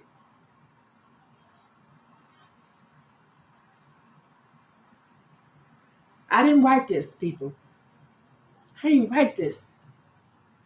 You took any oath, if you raised your hand and took an oath for anything, that's why I reject marriage ceremonies. That's why I check. Do you all know that ceremonies or oaths that you're taking to be with entities? I reject anything. Anything. I fall out of agreement. I renounce everything now. That's why they can't touch me no more. They was tearing me up in the spiritual realm. Left and right, up and down, all over the place because I didn't know how to pray and I didn't know what I was doing. And now I'm here to teach you what I found out what the Creator showed me. They ain't tearing me up left and right. They be trying, but they can't no more. Because it says here in the book of Jubilees that they cannot touch the righteous. They can only touch the wicked.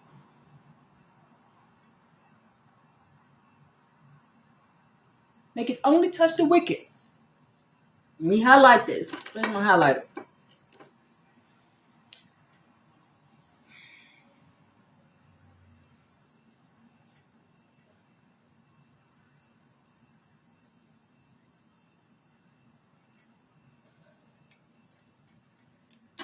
They can only touch the wicked. They cannot touch the sons of righteousness. They can only touch the wickedness. In the word sons, it's not man. Sons is children. You can find that in the book of, I'll read it to you, Malachi. Most book reads sons of Jacob. This is a Hebrew book right here. See? Hebrew to English. I don't teach English people. I teach Hebrew. Go to Malachi chapter 3.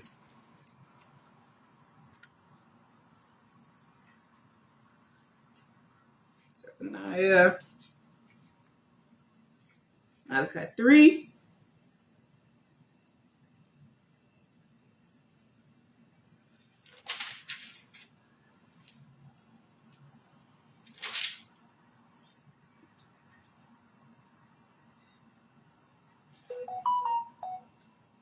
Okay, so verse 6. It says it right here. Most books, it translates to sons of Jacob.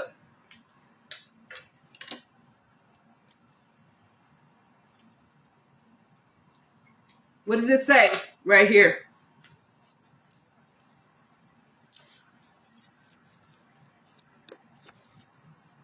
It says children of Jacob. Thank you, Denzel. It says children of Jacob. So that's female and male. It says, for I am the creator. Hey, I have not changed. And you are the children of Jacob. You have not ceased to be. And they tell you it's sons. Oh, it's only the boys. It's only no. It says children. Jacob had daughters too. And the creator counts the grandchildren, the great-grandchildren, all of them as the children of.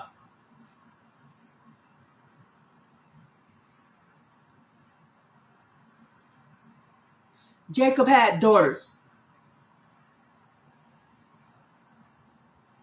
granddaughters, all that.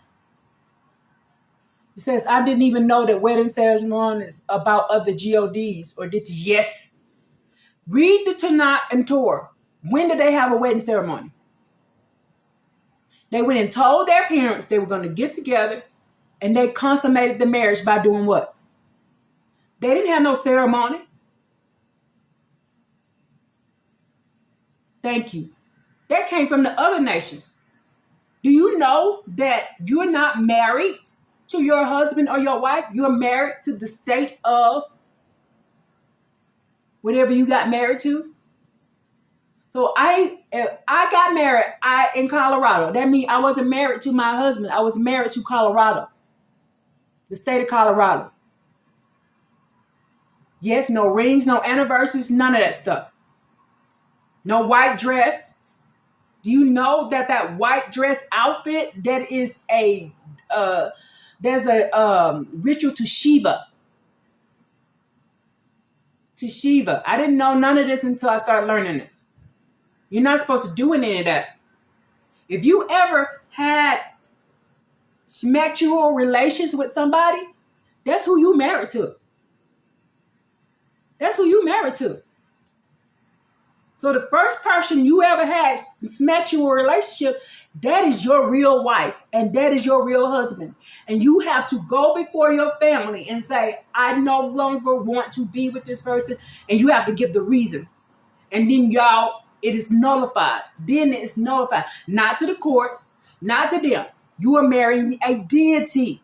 You're not married. Just like us getting birth certificates, you just gave your children over to deities. That's why I read, thank you. Marriage is a covenant under Yah.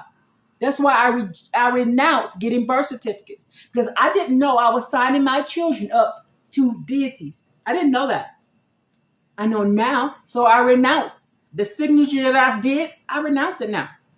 So it's up to them now to choose their way, because I took back what I did. I did it unknowingly. The Creator says, never offer up your children to deities, and we're doing it and don't even know it.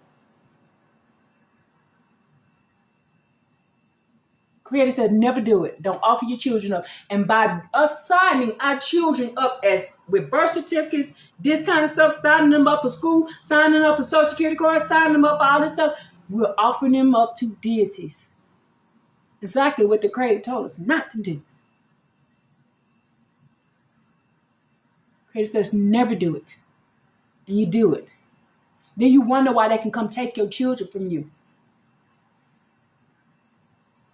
That's why they can. Because they ain't even your kids no more. Do you know what the word parent means? It means to rent the children. You're renting the children from the government. They ain't even your kids. They belong to the government. And we just learned over here that the government is an entity. The government is an entity. You done gave your kids to deities and don't know it. You see how they be tricking us? GUV, government. Right here is a corporation. The corporation of the United States own your children. If you give them a birth certificate, that's why they don't want you to have births at home. Because if you have a child at home, they cannot do it. If you don't go sign that child up for a birth certificate, they cannot touch you. If you don't put them in school, they cannot take them. That's why I keep telling y'all, don't put them kids in school. That's why I didn't want my kids going to school. If I ain't figured nothing else out, I figured out about them schools. I figured out about the schools a long time ago. This other stuff I'm learning is new. But I did figure out about them schools a long time ago. So, GUV, screenshot it. You're signing yourself away. And you're signing your children away. And the Creator tells us never, ever to do that. Now, we just went over that we made agreement in the wilderness, and then we turned around when we was in the kingdom and did it again. And said, we will follow you with all our hearts and all our soul, and if we don't, we will be put to death. And then these deities have the right to lead you astray if you're wicked at heart. But the Creator also gives you a way out. The Creator says, read my book. That is Isaiah chapter 34. Read my book. Everything that's in this book is going to happen. That's what it says in Isaiah chapter 34. In my book, it's called the Book of Prophecies. It doesn't call it that. Isaiah 34.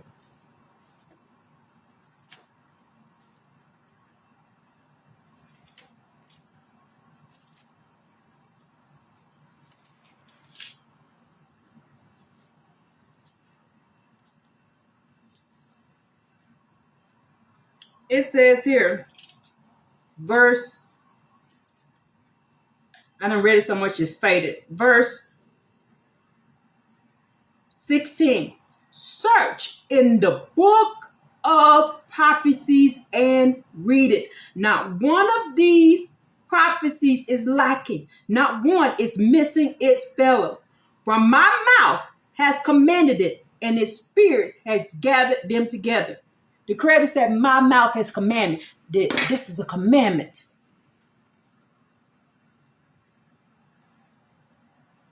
Commanded you to do what?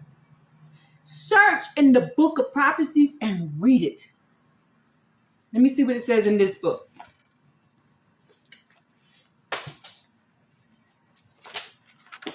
That's a commandment, people. It says, for my mouth has commanded it, and its spirits has gathered them together. Ooh, so the spirits, the Creator done put spirits in charge of making sure this information was gathered to you.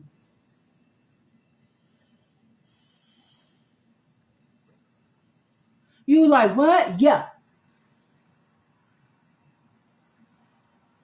Creator put spirits to make sure you get this information. So there's good spirits and there's bad ones. There's bad ones to lead you away from the information, and there's good ones that lead you to the information. Again, what does it say in Genesis 2? Do not eat from the tree of good and evil.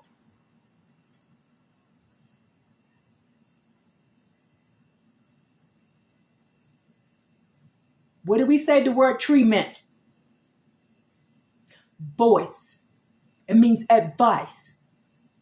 In paleo-hebrew, aramaic, that word is not tree, that word is voice. It means advice. So the Creator said, I created good, peace. And the Creator said, I created evil, Ra. The deity Ra. The Creator says, don't touch Ra. Go to the advice over here. I done allowed you to have two different advices. It's up to you to choose. Deuteronomy 30, the Creator says, I lay before you good, and I lay before you evil. You choose which one it is that you want to follow. Two precepts, same thing. It's saying the same thing in Genesis chapter. It's saying the same thing in Genesis as it's saying it. Same. In Deuteronomy chapter 30. Same thing.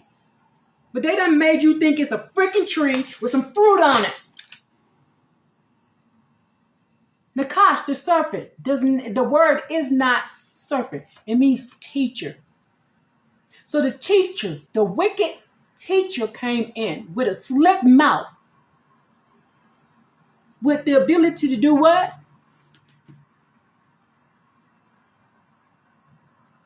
Exalt his own horn, to answer and say, to give you a what? A master of the tongue. Paleo-lashon. Paleo-lashon. To deceive. Thank you, Denzel. They had a teacher who came in who was able to deceive. They had the power of the tongue to deceive. And the Creator said, don't listen to them. Don't listen to them with their evil advice. And what did we do? What did we do? We did it anyway. Then you found out, didn't you? We effed around and found out. We effed around and found out, y'all. Was it good? Did what they tell us was good? Was it good? Or are we suffering now? The Creator says over here, when you translate this, I'm going to say this again. The Creator has me do this next. And this is what me and the daughters of Zion, the house of Jacob, translated on the Sabbath day, this Sabbath. This is what we translate. This is all the stuff. This is me, Sister Judith. This is Sister Sheila, Sister Dominique, Sister Terry. We translated, and we found out that in Isaiah 45:7, it says, peace. When the Creator says, I create peace, that means the word shalom. Shalom falls under it. It means to be complete, to be whole, to be safe, and to make amends. The Creator created you a way to be complete, created you a way to be whole, created you a way to be saved, or created you a way to make amends. Then the Creator said, I also created evil. That's Isaiah 45:7. And the Creator, we translate it to calamity. The word there is Ra. Ra. Who is Ra? That is the Egyptian deity named Ra. The sun god Ra. The word evil translates to Ra. And under the word Ra comes calamity, disaster, and hard times. So Ra done taught you calamity, disaster, and hard times. Now, it is your choice to choose to not be under Ra and be under the peace that the Creator gave to us. You can choose. And they took the power out of your hand and gave it to some deity. Gave it to somebody else. When you got the power. It is you. What is that cartoon we used to watch when we were young? He-Man and She-Ra. I have the power. Guess what? You got the power.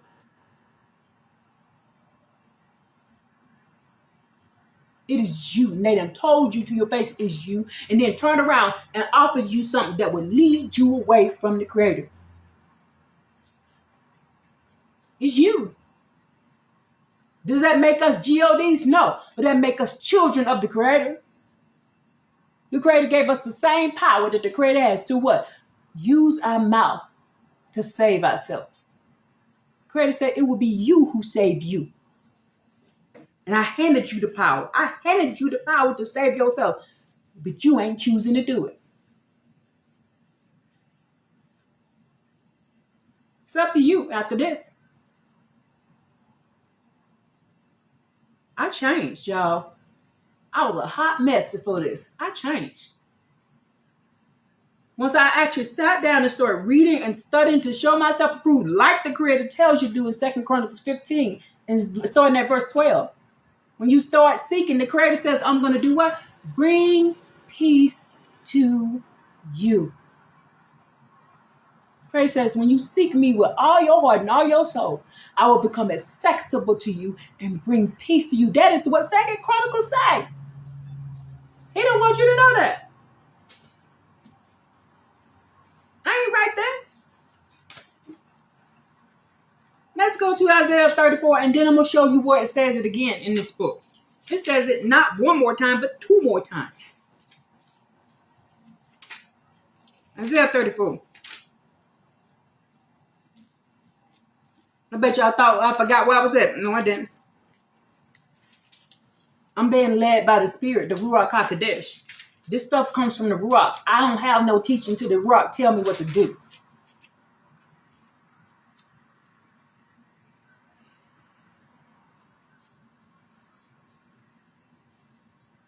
It says in this book, search and read it in the scroll of the Creator hand. That's what it says right here. Search and read it in the scroll of the Creator hand. None of these things shall be absent. Not one will miss its fellows.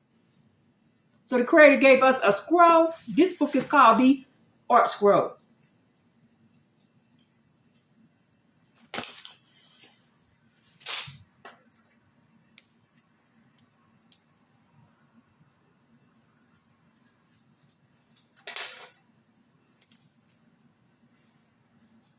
I'm glad I kept this book. I almost gave this book away because I used to have 2 of these books, but I gave somebody else one of them. I gave somebody else the other one.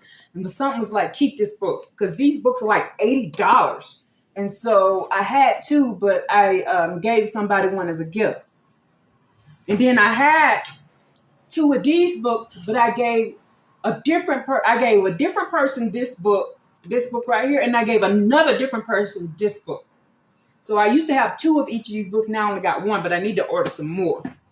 But because they're falling apart. But right there, what does it say? Screenshot it, screenshot it, screenshot it. Okay?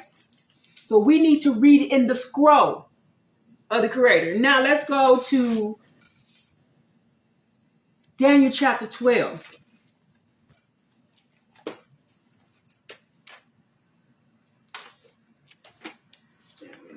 Lamentations. Daniel chapter 12, verse 1. Daniel chapter 12. At the time of the great prince Michael, who stands beside the sons of your people, will appear.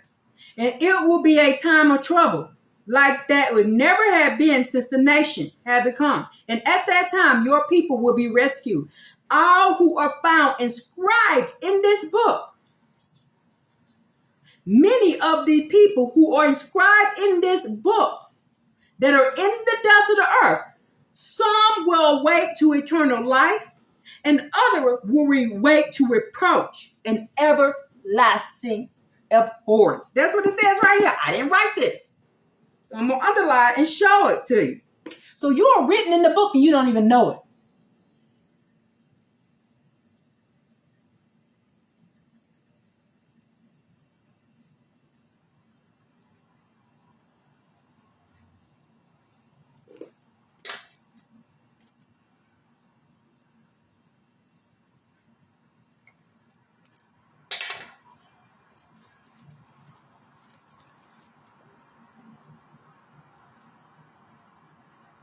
Screenshot it, screenshot it.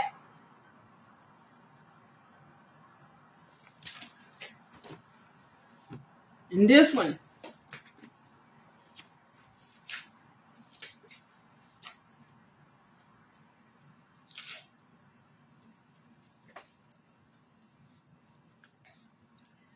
At the time, Michael, who stands, the great heavenly prince, who stands in support of the members of your people. And there will be a time of trouble, such as there had never been since there was a nation until that time.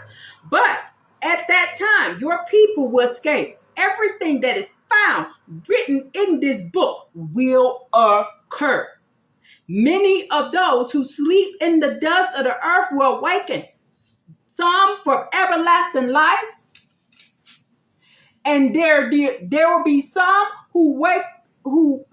and there will be these for shame, for everlasting abhorrence.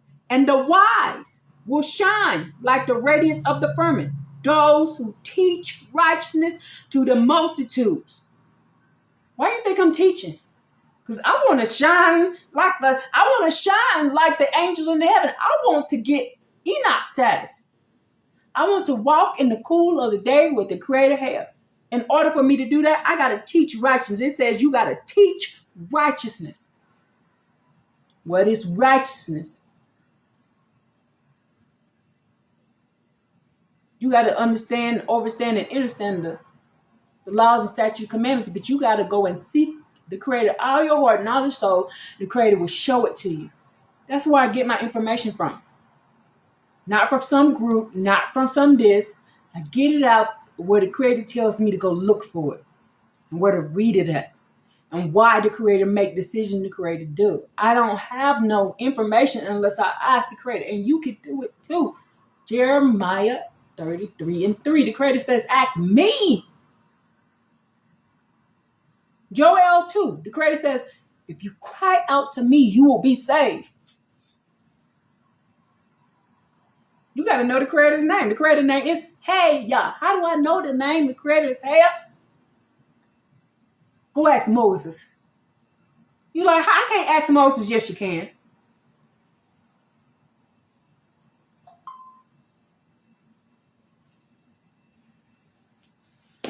Now, the third place that it shows this at. This is in Psalms 102. Psalms 102.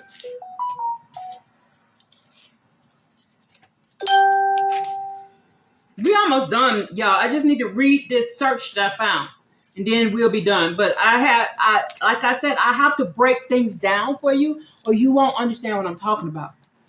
You will not understand what I'm talking about. Y'all, you'll be like, why is she saying that? Why is she saying that? It took me 2 years to get to this point, to be able to have this conversation with y'all. 2 years. I've been searching this for 2 years. This didn't happen last week. But I had to know this other information first so I can tell you this information. I couldn't have. I had to take baby steps into it. Psalms 102 and Okay, so Psalms 102 start at verse 16. The nations will fear the name of the Creator here. All the kings of the earth, the glory of the Creator here. For the Creator has built Zion, has appeared in all the Creator's glory. And the Creator has turned to the prayers of the destitute and has not spurned their prayers. May this be written down for the coming generation, that the people yet to be created may praise the Creator here. So this book is written so we can praise the Creator. Let's see what it says in this one. Psalms 28. Should turn right to it because I done flipped it over to that a lot. I mean 102, I said 28. 102, baby. 102. I don't know what I was looking at. 28. It says, verse 16, then the nation will fear the name of the Creator here. All the kings of the earth, the glory of the Creator here. For the Creator will have built Zion. Zion is not a place. Zion is a spiritual thing inside of you. The word Zion translates to a set apart place of peace. The Creator will have built Zion in you, a set apart place of peace. That's what Zion. Jerusalem is a place of peace. The word Jerusalem translates to peace, shalom. It's the place, so the daughters of Zion or the daughters of Jerusalem, it means the daughters of peace. That's all. You're going to be somewhere, you're going to be peaceful. Y'all looking for a building, y'all looking for a town, and it's a place of peace. You're going to have peace all around you. They can't touch you. It says it over in 2 Chronicles 15, when you seek the Creator with all your heart and all your soul and all your might, and when you do this, the Creator will come around you and you will have peace around you. They got you looking for a town when it will be around you. This is the temple. Don't have my temple unclean. This is the temple, your body. Now, it says here, and the Creator will turn to the prayers of each devastated one and not have despised their prayers. Let this be recorded for the final generation, so the newborn people will praise the Creator here. It's 3 precepts to show you that this book was written for us, to save us from ourselves. This book, not this book. This book came from the Egyptians, and it came from the Greek. And the Creator says in the Minor Prophets, I'm going to get rid of all the Greek for what they did, what they do.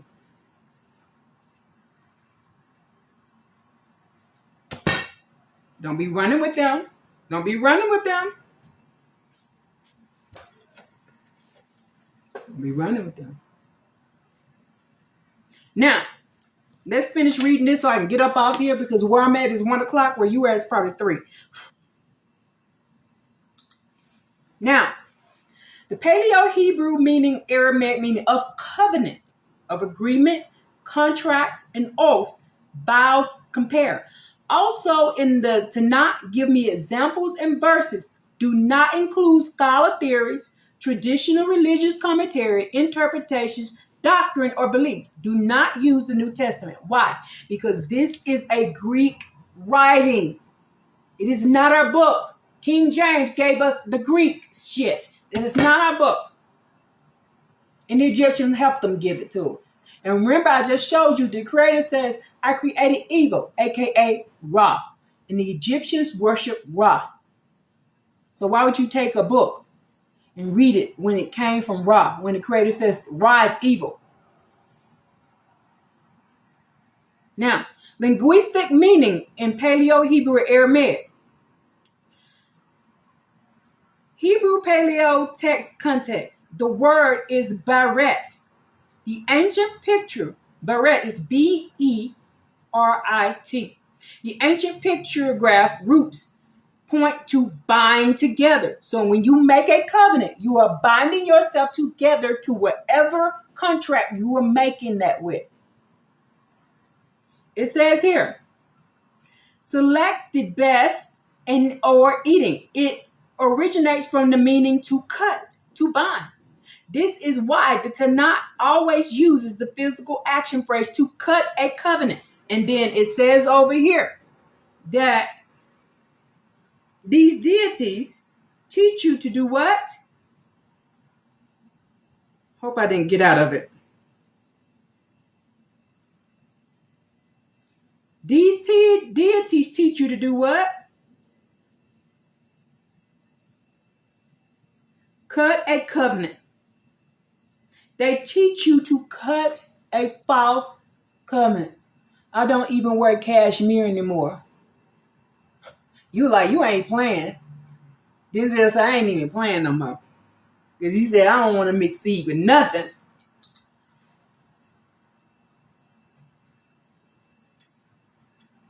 Denzel said, I ain't playing no more. Don't play. This your life. This is your life. Don't play around with these folks. This your life. You're choosing by following what these other folks telling y'all to do. That's your life. Now, they teach you to cut a covenant.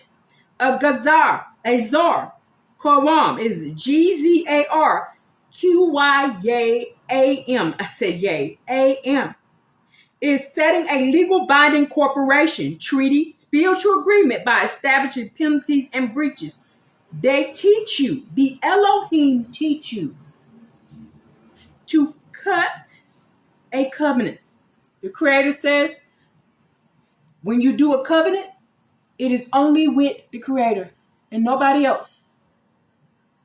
Aramaic, the word Qawam, and I just read that. It comes from the root Qawam, to stand fast, to endure, to make secure. While the Hebrew term focuses on the cutting rituals. So rituals. Don't these things ask you to take oaths and rituals, people? You see how they tricking you? They get you to sign a book before you take a job. You have to sign a book. What are you doing? You're taking an oath. You're taking a contract. You're taking a covenant. And so you need to renounce it. You need to follow out agreement with it. They don't have power to use your name, your signature, your nothing in any type of ritual or witchcraft. Once you sign it, they have right. You have to follow out agreement with it. I do it all the time because unfortunately I have to sign a lease, right? So whenever it's time for me to do my lease, I follow our agreement with them being able to use my signature. Use my signature. They can't use it. I will not allow anybody to do it. If you don't open up your mouth and say into the spiritual realm, I do not allow you. I follow out agreement with you being able to use my signature. I renounce you being able to use my signature. I renounce you being able to use my likeness. I follow out agreement with you be able to use my likeness. I forbid you to be able to do it. And if you use my name, my signature, my likeness in any witchcraft in the spiritual realm, whatever curse you're trying to put on me, I pray it goes back to you. That's what I say.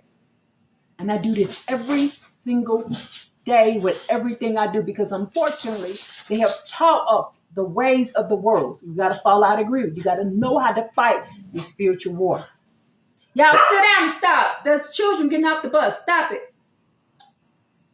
Just lay down. It's okay. The children getting off the school bus. Now, I'm teaching you what was taught to me. How the Creator showed me how to fight this in the spiritual realm. So in the spiritual realm, when they try to do stuff with my image, so TikTok, when you go into TikTok, you allow them to use your image. When you go into YouTube, you allow them to use your image. When you go into Facebook, you allow them to use your image. Over into Instagram, all these other platforms, you allow them to use your image. You are verbally allowing them to use your image by signing up with these programs. And because I know this, I renounce them from using my image in any witchcraft at all whatsoever. If they do, I send back the curses that they try to send on me back to them. So whatever they tried to do, it goes back to them. And if they try to get wicked, I make it 20 times. I'm like, if they keep trying, I'm going to make the curse go back on them 20 times. That is my ability to fight in a war. I just use my weapon of destruction that the Creator gave me, which is my shofar, my voice. They cannot do it. You have the right to do this. You have the right to say, no, you cannot do this. Knowingly and unknowingly, whatever they do to you, you can say no. Use your nose, people. Now, they have taught us to use permanence, stability, and legal endurance for a setup. Don't they teach you in Christianity to endure the suffering? Endure the suffering. They taught you this, and we don't have to do it. Then it says an agreement and a contract in Hebrew. The text uses chosen. It said, if you are chosen, you see people teaching that. It's a pact agreement. I chose to do this. A pact agreement, meaning a vision or agreement to look upon. It's also used as amunah, which means a firm, trustworthy agreement built on stability. But whose stability is it built on? That's the problem. You got to know. Is it built on the deities or is it built on Creator hair? I do not allow them to use my vision. It says vision. They do not get to use my visual face. It's an agreement and a contract. Screenshot it, flip it over, and read it.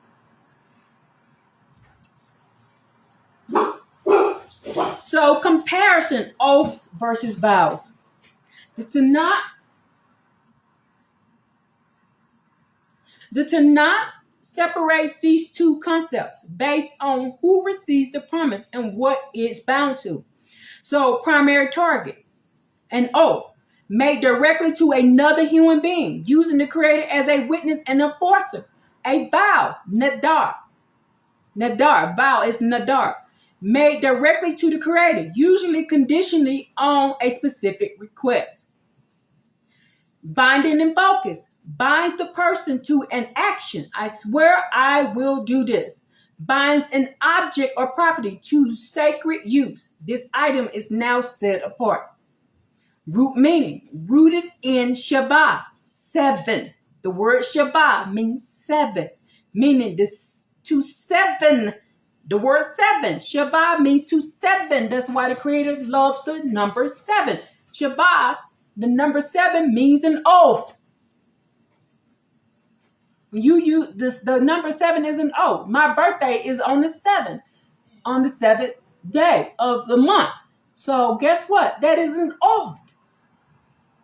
It says 7 oneself or bind oneself by a complete sacred number. The root in the word meaning consecrate, separate, set something completely apart. You have set yourself apart. That's why the Creator loves the number 7, because that means you took an oath to set yourself apart. The word 7 means set apart. Tanakh examples and verses. A covenant, a beret. Covenants are ratified by passing through a split animal carcass, demonstrating that if a partner breaks the bond, they should end up like that animal, split apart. It's just a representation, y'all. Don't go out and split an animal apart. It's just showing you how the Creator sees it when you break your oath. You become a split in half. You become split in half. You're no longer useful. What can you do with a horse who's split in half. You can't do nothing with a horse that's split in half. You need a whole horse, a living horse, to pull a wagon. You can't have a half a horse. That's all. It's just an example. Genesis 15:18. On that day, the Creator cut a covenant with Abraham, saying, to your descendants, I have given you this land. Jeremiah 34:18. The men who transgressed my covenant did not keep the terms of the covenant that they made. Cut before me. I will make them like the calf that they cut into and pass between into its part. The Creator said, I'm gonna cut you in two, just like y'all cut that calf in half. I'm gonna cut you in half. Agreement and contract. Amonah. It's Amanah. These terms are used for political commitments. Y'all sit down. Rebuilding agreements and written ritual real estate records. Nehemiah 10:1. Hebrews in the Hebrew Bible, it is Nehemiah 9:38. Because of all this, we make a firm agreement, an amonah, and write it. And our princes, our Levites, and our priests. Wait a minute, I thought the Levites were the priests.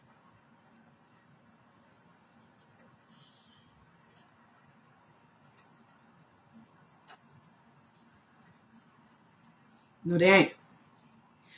Our Levites and our priests set their seal on it. Jeremiah 32:10. I signed the deed, written contract, and sealed it. Go witnesses and weigh the money on the scale. Oath, Shabbat, or 7. The oath invokes divine punishment if the speaker lies, break their word to another person. Genesis 24:3. Abraham commands his servant to secure a wife for Isaac. And it says, and I will make you swear an oath by the Creator, the power of heaven, and the power of the earth. Leviticus 19:12. You should not swear falsely by my name, and so profane the name of our Creator. I am the Creator. Hey, vows, Nadar, Neder. A vow offers a sacrifice, property, service to the Creator, is a specific prayer answer. Numbers 3:2.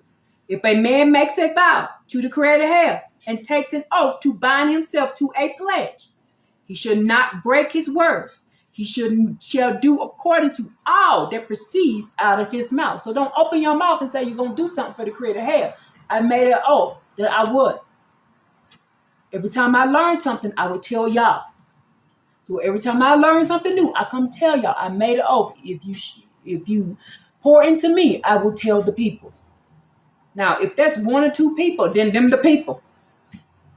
I don't expect to have thousands of views and thousands of likes. You know why? Because the people want to stick with what they have known. They don't want to know the truth. The Creator says it will be the shaking of the olive branch. There will be 2 at the top, and down at the bottom, maybe 5. There will be very few people who want to know the truth. The rest of y'all want to do what y'all want to do, when y'all want to do it, how y'all want to do it. But because you heard what was coming out my mouth, because you heard what was coming out my mouth, you just got the righteous judgment. So don't be upset when the sword come take you out, or the fire come take you out, because the Creator says, my judgment, the judgment that the Creator came with Noah them was water. The judgment coming with us is going to be sword and fire. It won't be water this time. It'll be sword and fire.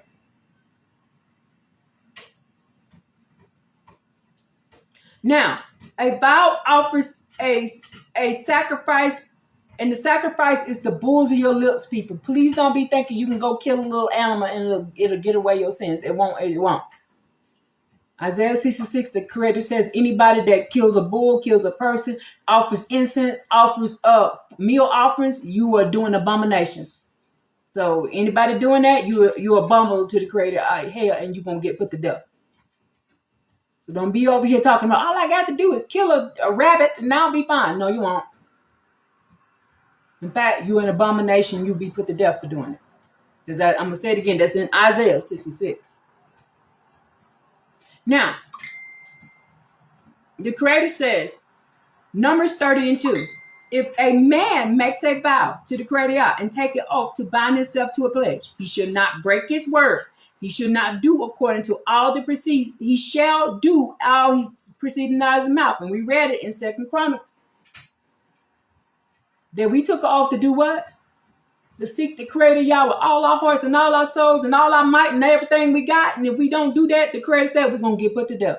We took an oath. 1 Samuel 1:11. Hannah's condition promised for a child. And she made a vow and said, oh, so she was able to go without her husband and make a vow. She said, I will do such and such, such, such, such, such if you give me a child. Now it says that, and she made a vow and said, O Creator, the host of heavens and earth, if you will indeed look on the affliction of your maidservant and will give your maidservant a male child, then I will give this child to the Creator all the days of his life. And did she do it? Yeah, she did it. Now, did he stick with it? No, but she stuck to her part. And y'all know who that is. What's that? Samson. That's Samson. Now, ancient Near East treaties, blessings, curses, and linguistic mechanics. In the ancient world, before they came up with all this new crap, well, telling you it's new crap, but it ain't new. It's the same wickedness with a different name. In ancient world, covenants and treaties were protected by cosmic consequences rather than modern police and courts.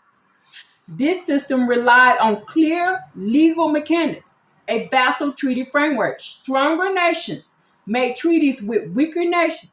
This framework used specific Hebrew Aramaic idioms to describe loyalty. For example, to know someone meant to acknowledge them as the exclusive legal authority. To love meant to show political loyalty and carry out treaties and duties. So when you tell somebody you love them, that is politics.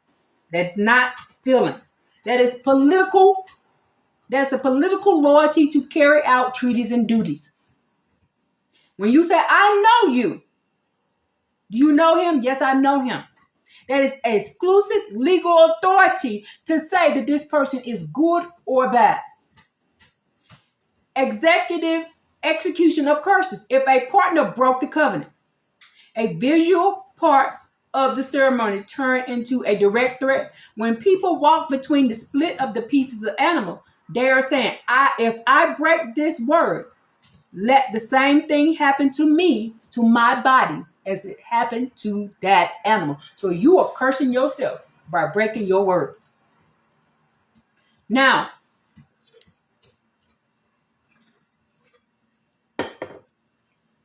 Aramaic treaty and evidence. The sapphire inscription. These 8th century BCE stone tablets written in Old Aramaic show exact mechanics of these treaties. They list the curses that will follow if the treaty is broken. Just as this wax is burned by fire, so may Ephraim be burned.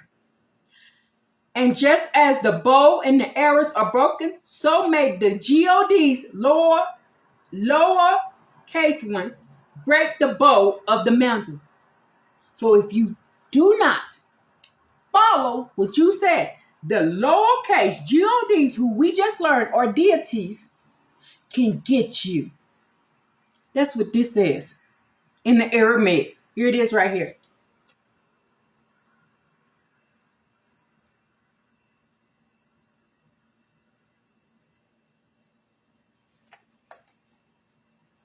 Examples in idiom, linguistics, figures of speech. In ancient Hebrew, Aramaic uses concrete physical phrases to describe legal statutes, permanents, and agreements. A covenant of salt. So when you hear somebody saying salt, you got to be a salt to the earth. Meaning you got to be unbreakable.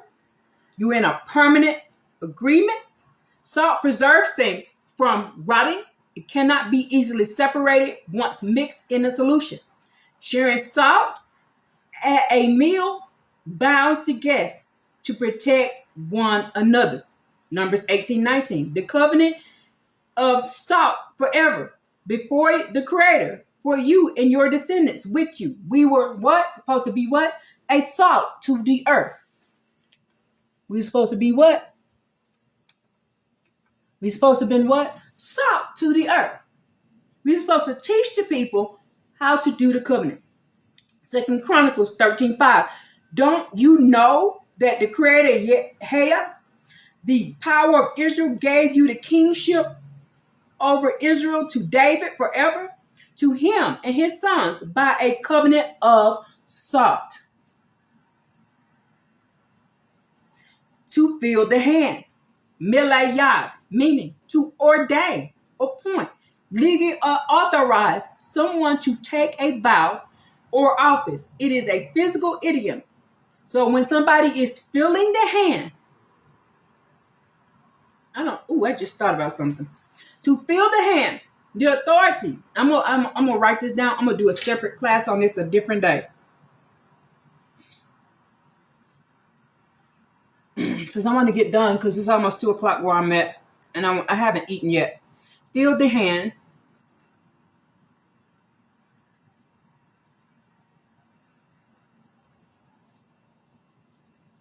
I may do this tomorrow. Now, it means to ordain, to appoint, legally authorize someone to take on a vow or office. It is a physical idiom for placing authority and items for an office direct into a person's hand. Exodus 28:41. You shall anoint them, fill their hands, ordain them, and consecrate them so that they may serve as me as priests. Y'all, I can't make this up. In this book, it says the women are ordained as priests. That's why I thought about it. So I'm going to screenshot that. Ooh, yes. Oh, yes. And Moses was told to ordain the house of Jacob as the priest. Ooh, I'm going to be teaching a class on that. Now, to uncover the ear. Galat Ozen. Meaning to formally reveal a legal decision, agreement, and secret plan to someone. Ruth 4:4. Boaz handles a legal real estate contract and vow. I thought to uncover your ear, inform you, saying, buy it in the presence of those sitting here, in the presence of the elders of my people. No, I can't make this stuff up. Examples from the Apocrypha that says the same thing. Sirach, chapter 44:20. The text talks about Abraham's legal relationship with the Creator. He kept the law of the Creator and entered into a covenant with the Creator, and he established the covenant in his flesh. So the covenant is in your flesh. And when he was tested, he was found faithful. Because we're all tested. The Creator said, I test. That's Deuteronomy chapter 13. And it also says in other places in the Tanakh, but that's the main one I can remember right now. First Maccabees 1:11. This passage shows the political treaty described using standard Near Eastern language. In those days, certain renegades came out from Israel and misled many, saying, let us go and make covenant with the Gentiles around. And we ain't supposed to be making covenants with the Gentiles.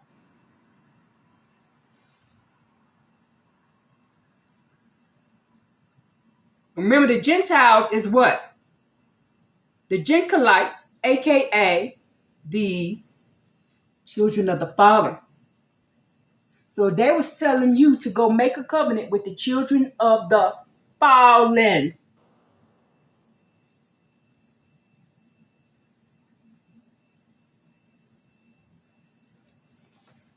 contracts, and deeds.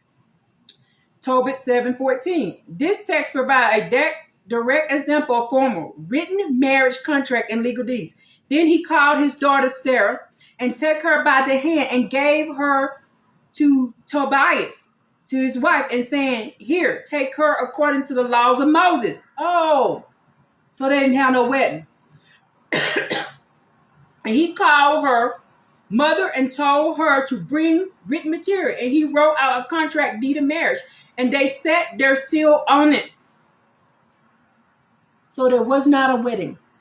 They just made a contract and called the parents together. The parents got together and made a contract saying, "This is what my son is going to do for your daughter. And this is what my daughter is going to do for your son." Did we marry the state of? No, we didn't. Did they marry the state of? No, they did not. Oaths and vows. Judith 13:16. Judith using an oath to prove her truthfulness to other people, using the Creator Hell as her witness. As the Creator Hell lives, who has protected me in the way I went. It was my face that tricked him to his destruction. Sirach, Ecclesiastes chapter 18, 22 to 23. This passage warns about the binding nature. Hey, the binding nature. Let me get one of those right quick. Because I stole this one right. I used this one, the one you put over there, so now I can take this out. Well, that's the two we got on Friday that I forgot. Oh, okay. I'm almost done. Y'all, I'm reading the last of them. In fact, now you can put this back over there. So Ecclesiastes, Sirach 18:22-23. This passage warns about binding nature vows made to the Creator. Let not nothing hinder you for paying your vow in due time. Do not wait until death to be released. Before making a vow, prepare yourself. Do not be like one who puts the Creator to test. So, physical rituals used to seal contracts, the removal and exchange of sandals. There is the impression of a signet ring, grasping and striking the hand. Word for word translation breakdown. It says, "And it come to pass," of Genesis 15:17. "And it come to pass, and it was, the sun went down and sat, and the thick darkness was dropped. And behold, look, a furnace, smoking oven of smoke, and a torch of fire, which crossed through between the middle of the pieces, the split apart of the gazar," meaning cut into pieces. "And these were the results of an oath." Okay? So, do not take oaths at all. It says this, Leviticus, "You should not swear falsely by the name of the Creator. You should not profane the name of the Creator. I am the Creator Hell." No, Numbers 32. "If a man makes a vow to the Creator Hell, or takes an oath to bind himself by a pledge, he should not break his word. He should not do according to all that proceeds out of his mouth." Deuteronomy 6:13. "You shall fear the Creator, your power, and serve the Creator. And by the Creator's name, you should swear only." I'm going to say it again. You should swear by the Creator's name only. Ecclesiastes 5:4-5.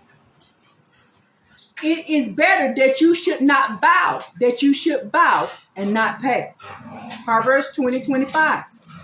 "It is a snare for a man to say rashly, it is holy, or only after making vows to take consideration."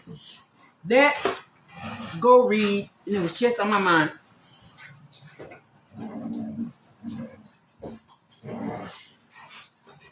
Dang, what was it? Hell, give it to me back. What I was about to read.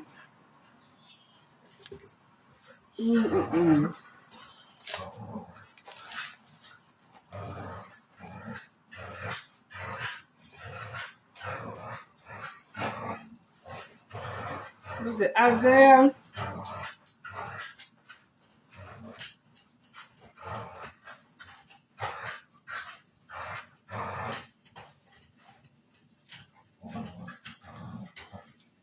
Let's go to Psalms 19.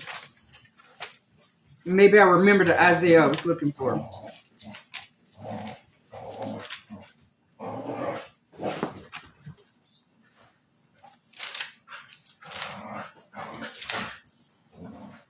Did y'all get everything done? Yes. Ooh. Psalms 19.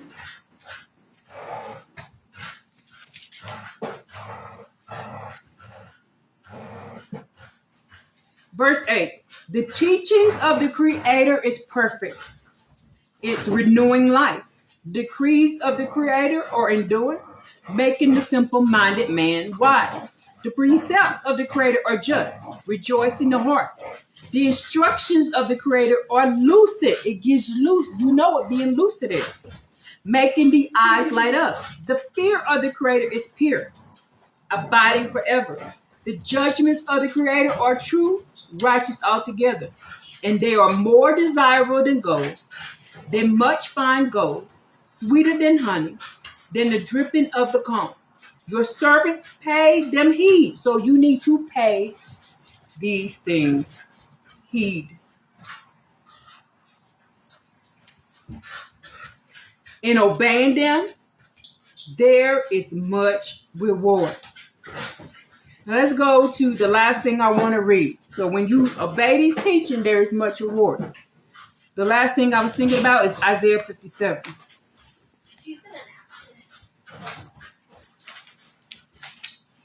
Isaiah 57. And y'all, we're going to end this class with this information. We're going to read Isaiah 57. So you can see where the Creator says you made a covenant with somebody else and you didn't make it with me. And they're going to get punished for it. They're going to get punished for it. Start at verse 1. It says, verse 1, the righteous man perishes and no one considers. Pious men are taken away, and no one gives thought that because of evil the righteous was taken away, yet he shall come to peace. He shall have rest on his couch, who walks straight forward. But as for you, come closer, you sons of sorcery,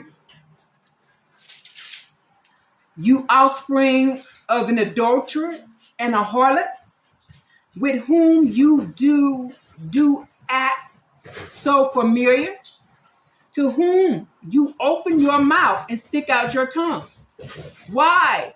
You are children of iniquity, offsprings of treachery, you who inflame yourselves among the terebinths, under every verdant tree, who slaughter children in the rocks, among the clefts of the rocks. With such are you share the portion. You share the portion with who? With people who slaughter children. They are your allotment. To them you have poured out libations, presented meal offerings. Should I relent from you for doing these things? Oh, on high and lofty hills, you have set up your couch. There, too, you have gone up to perform sacrifices. Behind the door of the doorpost, you have directed your thoughts, the Creator says, about abandoning me. You have gone up on the couch you made wide. You have made a covenant with them. Now, we just read that covenant means agreement, means contract, means an oath. The Creator says you have made a covenant with them, not me. If you did sacrifices and meal offerings, you have made covenants with what? Children of iniquity. And it is not with me. The Creator says you have loved the bedding them. You have chosen lust. You have reproached the kings their kings with oil. You have provided their kings with many perfumes. You have sent your envoys afar, even down to the nether world. You're calling on dead spirits. That's called necromancy. Though weary by many travels, you never said, I give up. You found gratification in your lust. So you have never cared. Whom do you dread and fear? That you tell lies, but you gave no thought of me, the Creator. You paid no heed to me, the Creator. It is because I have stood idly by so long that you do not fear me anymore. I hereby pronounce judgment upon your deeds. Your sordid idols shall not avail you, shall not save you when you cry out. They shall all be burned off by the wind and snatched away by a breeze. But those who trust in me shall inherit the earth. Those who possess my sacred mount shall inherit the earth. Thus says the Creator. Build up a highway and clear the road and remove all obstacles, stumbling blocks from my people's way. I am here to remove the stumbling blocks and show you. All you have to do is read the book of the Creator, Isaiah 34, and the Creator will tell you what to do, what you should do and what you shouldn't do. If you have any questions, ask the Creator. Ask me to ask the Creator if you don't understand and understand, and I will ask it for you. Now let's give all praise and all glory to the Creator for bringing us the book of life and the book of death. You choose. Hallelujah.